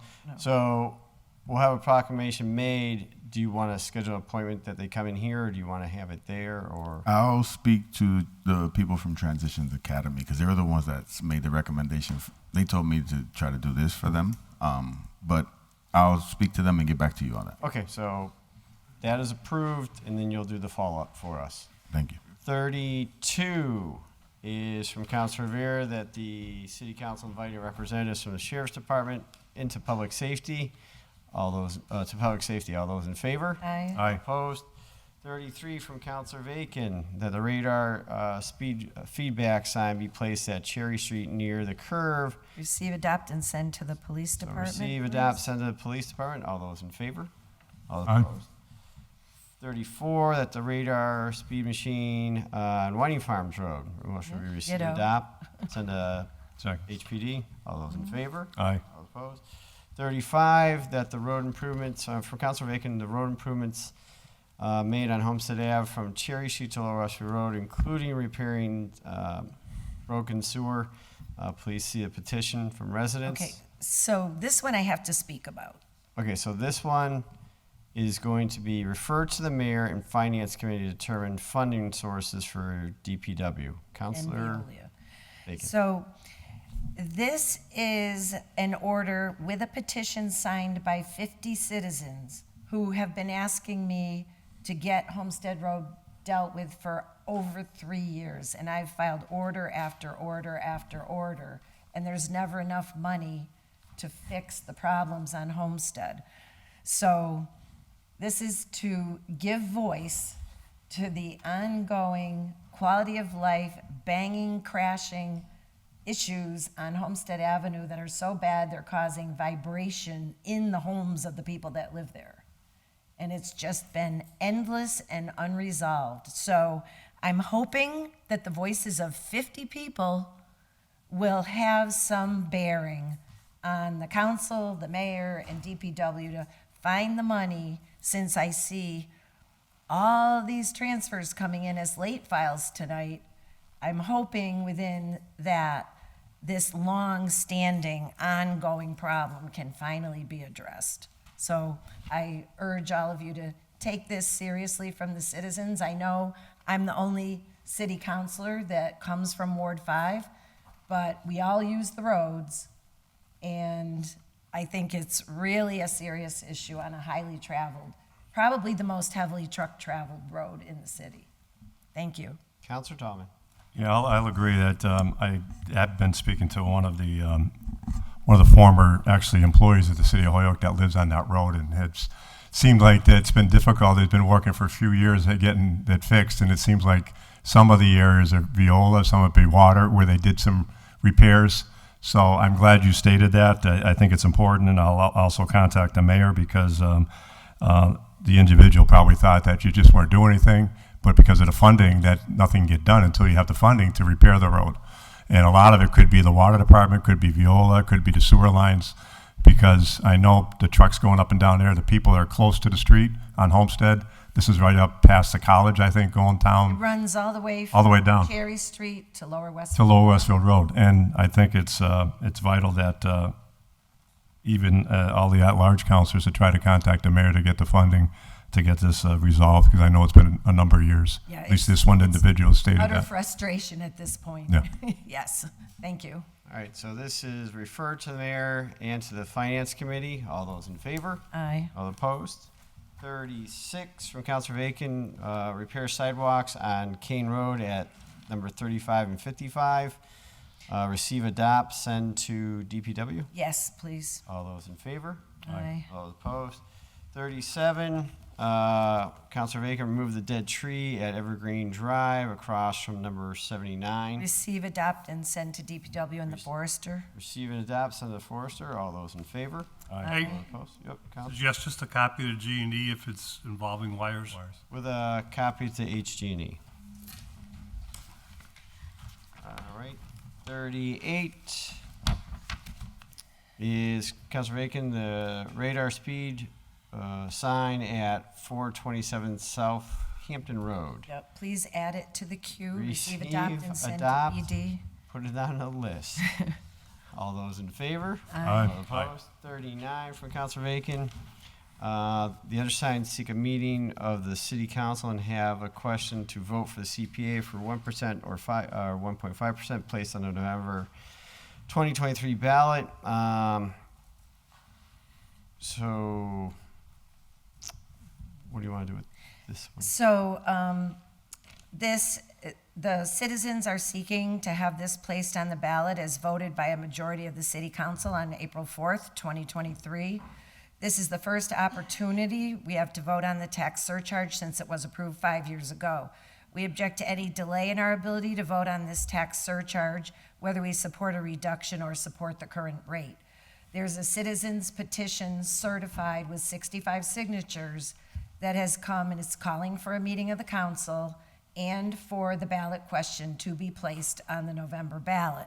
And my request is that this be tabled in council tonight pending response to the matter that the president addressed earlier relative to CPA, and that we will hopefully have an answer and address it at our next city council meeting. So my request is to table the citizens petition here in council.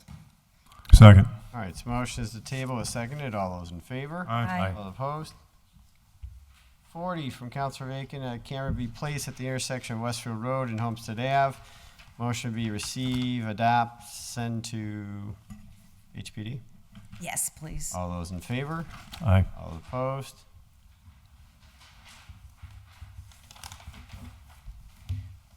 All right. 41 from Councilor Anderson Burgos, or that the City Council present a proclamation, and Councilor Malo, sorry, to Jesse Wild. Jessica Wild, sorry. For the RuPaul Drag Race and Drag Race All-Star for June 17th. So motion to receive, adopt, and approve the proclamation. There's also an amendment, I think, that Jose wants to chime in. So there's an amendment. We actually have two headliners this year for Pride. One of them being actually local, has been on the Grammys, MTV, Mary Lambert. So I'm wondering if we can do one for her as well. Mary what? Mary Lambert. MaryLambert. So amending it to add Mary. Two So it's proclamations. two proclamations. Correct. All those in favor? Aye. Aye. Opposed, and now to approve the proclamations. All those in favor?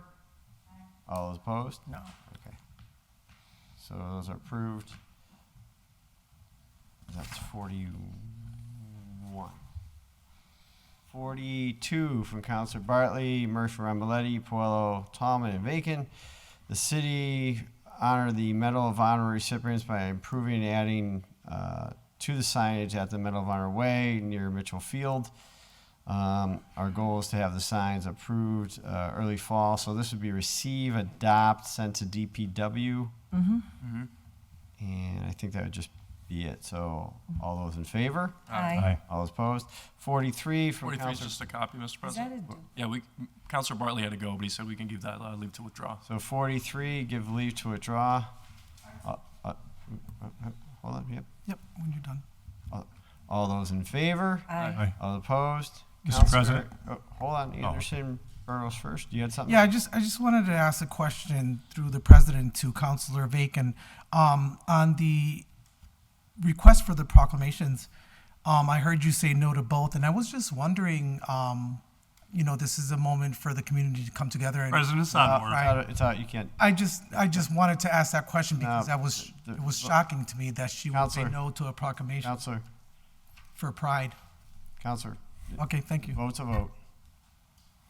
Counselor Tallman was next.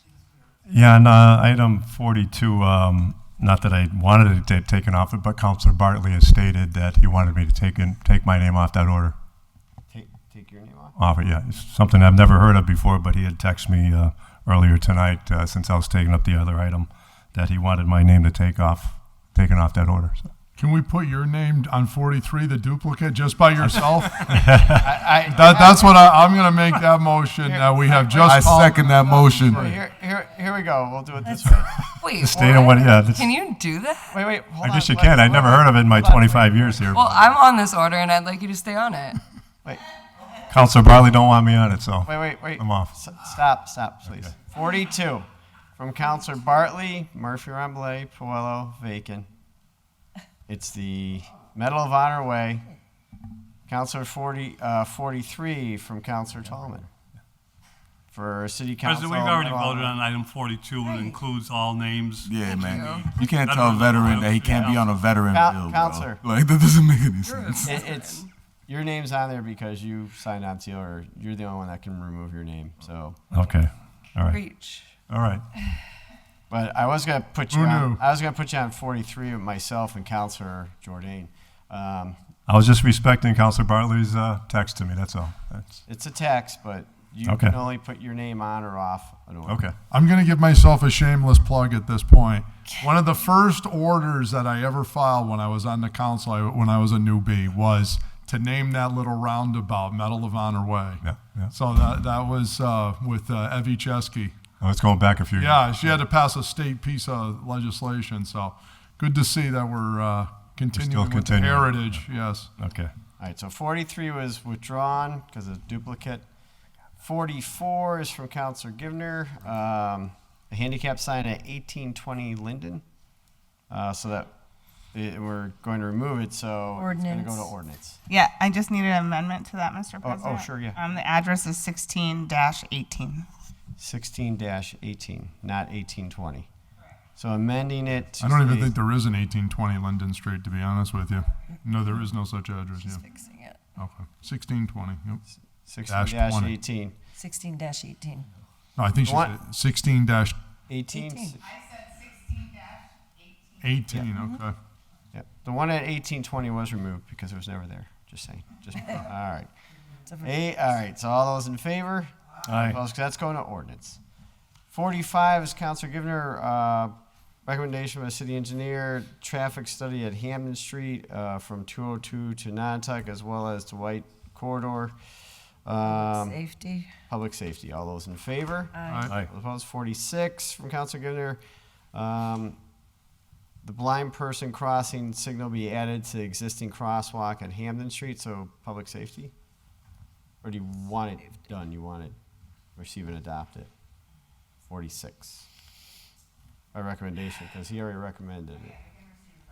Motion is receive, adopt, send to the engineer. All those in favor? Aye. All opposed? 47, parking sign be added to the corner, High Street to highlight availability of public parking. So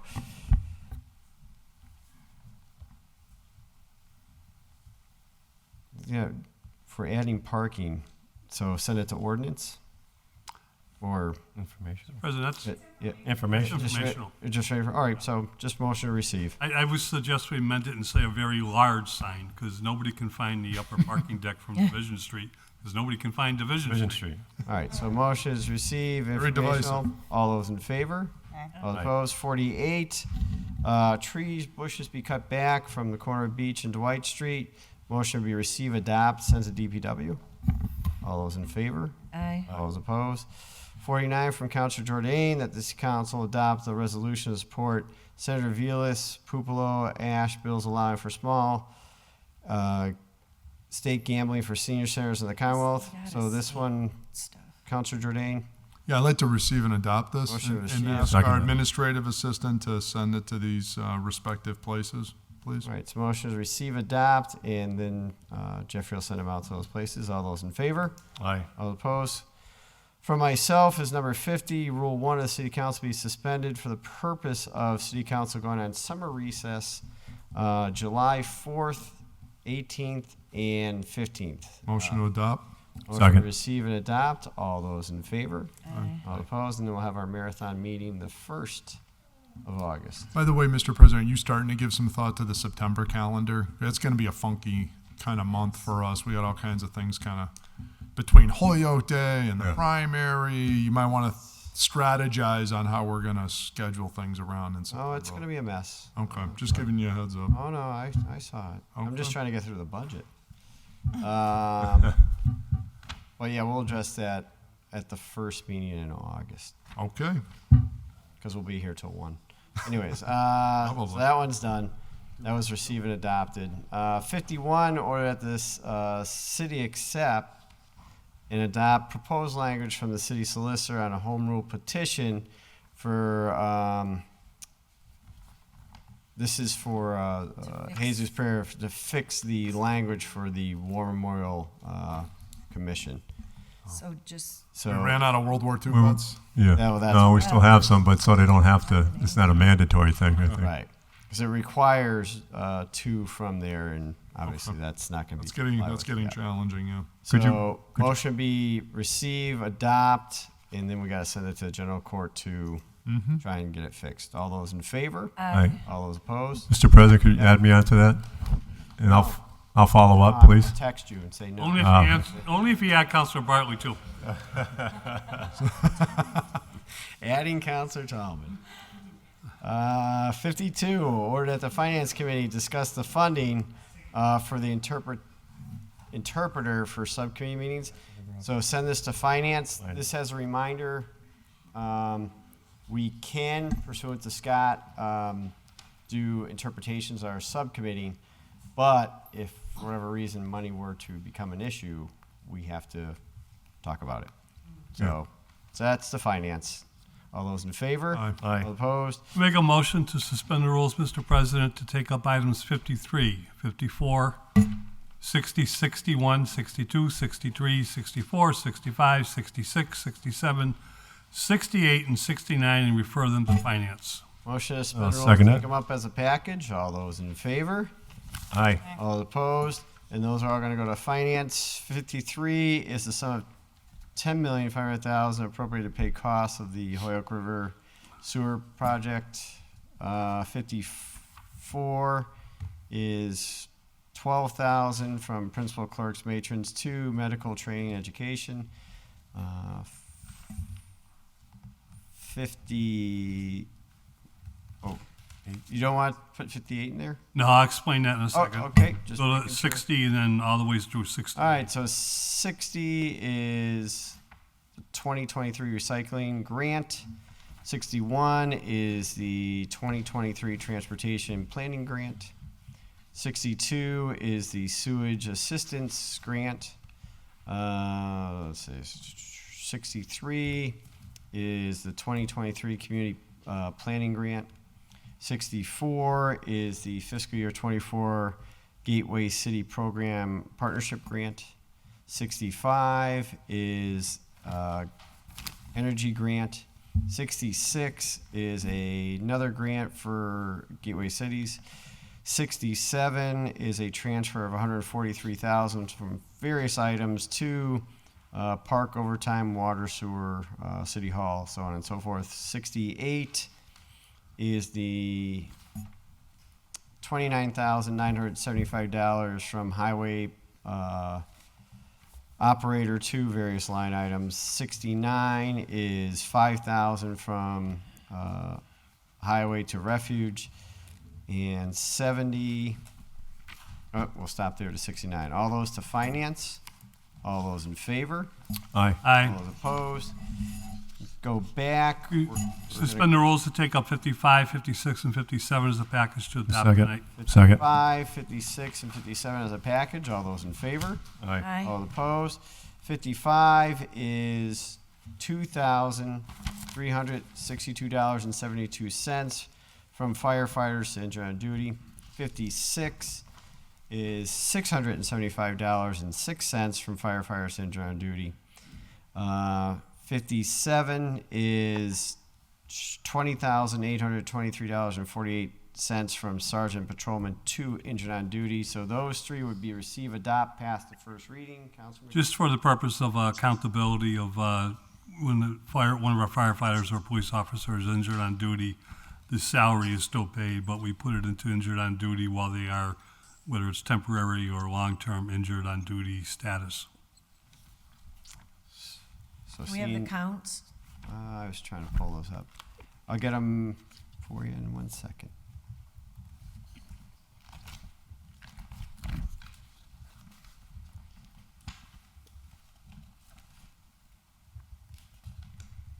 First one is 1, so that's 55.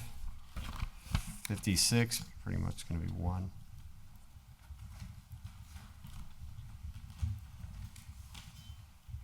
Same one. 57.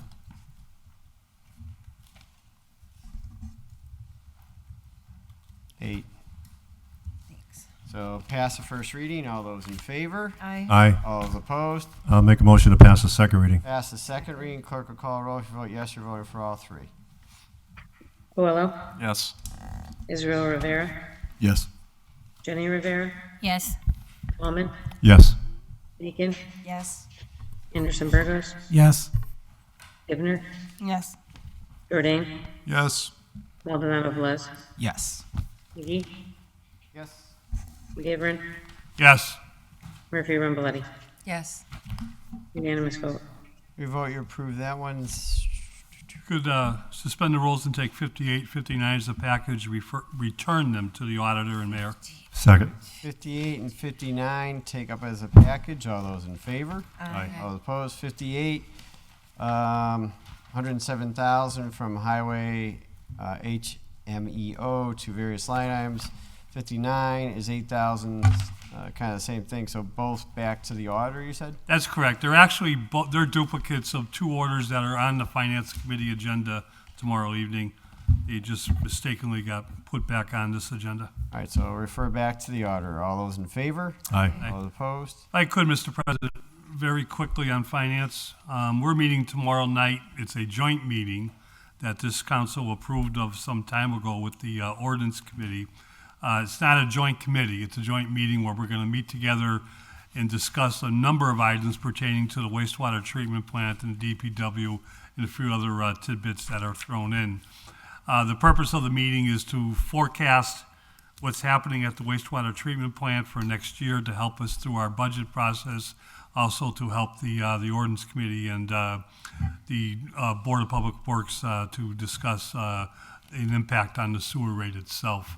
One of the items that came in this evening, I think caught everybody's eye. We know we're under the mandate of the Clean Water Air Act, and the CSO projects are starting to catch up to us where fines are starting to be threatened, or maybe that's not the correct word, but about to be levied on the city. So tomorrow's going to be a healthy, important discussion. And I thought all the items that came this evening would go in, and the Finance Committee is meeting on the 14th until about 3:30 this afternoon. The Wizard of Oz gave me a call and said, there's 35 more orders coming in from the mayor. And I said, huh? And I thought it was a joke. It's actually good news that free cash was certified, as the president pointed out, at $4 million, but to find out our free cash 4 weeks before the end of the fiscal year is I can't even think of the words. It's a tragic for the finance committee, but the mayor wants to try to highlight and transfer free cash into these items. I suggested just transfer it all into one of the stable or more than one stabilization account, but I'm sure there's good reason for all of them. To the members of the finance committee, this would put over 50 items on our 14th agenda. Well, all the members of the city council, that's almost the full city council agenda itself. The only other date available to divide it up if we want, we could do it by, maybe just do it by recess, is the 15th. Because Monday the 19th is a holiday. We cannot meet on a holiday. We can meet on Friday. We can meet on Saturday morning. Well, I can't meet Saturday morning. That's an important day. I'm just letting everybody know. We'll be there on the 14th. I say we just roll with the 14th. Roll with it, yeah. Yeah. Sounds good to me. It's Flag Day. We'll all bring our flags too, by the way. It'll be a lot of coffee. Yeah. All right. With that in mind, though, it is a mandatory meeting for all 13 city councilors. Yes, of course. Yes. I say send it to public safety. They have nothing in there. I gotta talk to the chair about the emojis and how I'm supposed to do this. 70 from Councilor Murphy Ramboletti that the city council accept the proposed sale of 107 Clemente Street for $34,700. So DGNR. DGR, please. All those in favor? Aye. All opposed? 71, the proposed sale of 267 Elm Street for $15,000. DGNR. DGR, please. All those in favor? All opposed? 72 from Councilor Murphy Rambolet, or that the City Council invite representatives of the newly established High Street Business Association to discuss their efforts. DGR. So that would be to DGNR. DGR. All those in Thank favor? you. All opposed? All right. Late files. I would never file a late file. Oh wait, first one's from me. All right, order that the City Council adopt 32B Section 20 and create a other post-employee benefits trust fund. So that would be to finance? Huh? Or ordinance? Ordinance. Trust fund? I already filed that order previously, by the way. Yeah, I think Councilor Yeah. Johnson did. I think that might. 1 or 2 meetings ago, I already filed it. I don't know why. Yeah, I don't know. They must not read my orders. I don't know. Two's better. No, we than- have Councilor Drain's orders in finance. We Yeah, Right. that one's already filed. We're trying to find time to take them Want up. to just? I would say give that leave to withdraw and just add your name to mine, Yeah, I don't. or we can send them both to finance. Send them both. Send to finance. It's sitting in finance right now. Maybe it was something I said yesterday. Because that's Oh, where, as a that. matter of fact, the mayor has a late file to add $5,000 to OPEB. But in order for us to do it, we have to Have to have the account. we have to Adopt it. formally adopt the statute, and then you can start adding money to it. All right, just send it to finance. Okay, motion to Forgot it. finance. All those in favor? All those opposed? B, from McGee, it's done twice. The settlement stabilization fund from the opioid. So Finance. finance, all those in favor? All opposed? What C, do we- 50, 52, Joe. We're up to. Where are these coming from? They're growing puppies. that must be. That That was was the me. opioid settlement. I- Yep. So C is from Councilor Rivera, Councilor Anderson Burgos, these Hoyle They're all there. Coalition Different by on our city copy. ordinance. I sign on to that. It's just different on our copy, that's all. Oh, Can I sign? Food Coalition. Driving down. That's all. I'm just reading it as it comes in order here. Mr. So to President. ordinance, all those. Mr. President, can I Yeah. sign on to that? Yep, Thank you. Councilor. Can my name be taken off? Nah, just playing. You keep it there. Which one is It's a long night. stabilization? All those in favor? Yeah, that Aye. one. Finance. All right. No, D stabilization. from Councilor Tallman. What about that? To add revised language from the 1929 Special Act creating a Soldiers Memorial Commission. Can we put that with your order? It sounds similar to the law department. Yeah, because that's, you're supposed to be added to the one. Were you not? Yeah, you were added to it. Right, so I think that's what this is too here, the special act. Right. So the one that we just approved has the language that legal wanted to ship off to Right, Boston. Yeah. So just motion to receive this. Receive it, yeah. Yeah. All those in favor? Aye. Opposed? Because I'll go with that. Yeah. E. Let me see. Give me a second here. E. I'll make a real simple motion. H. J. Why don't we take E through double H, Yeah. refer them to finance, and we'll read them in finance. All right. Motion is to take up E Second. to double H. They're all financial transfers with regards to the free cash and to finance. All those in favor? Aye. All those opposed? Anything after double H? They're all fan. Motion to adjourn. Is that the end? Double H. Double H. That is it. Yeah, there is actually something. Motion to adjourn. I'd like to debate that. Oh, what? Want to debate it? Let's go. I've got time. 5 minutes to 11. We made it. All those in favor? Aye. All opposed? We stand adjourned. Good night, everyone. Good night. Good night. Thank you. Good evening.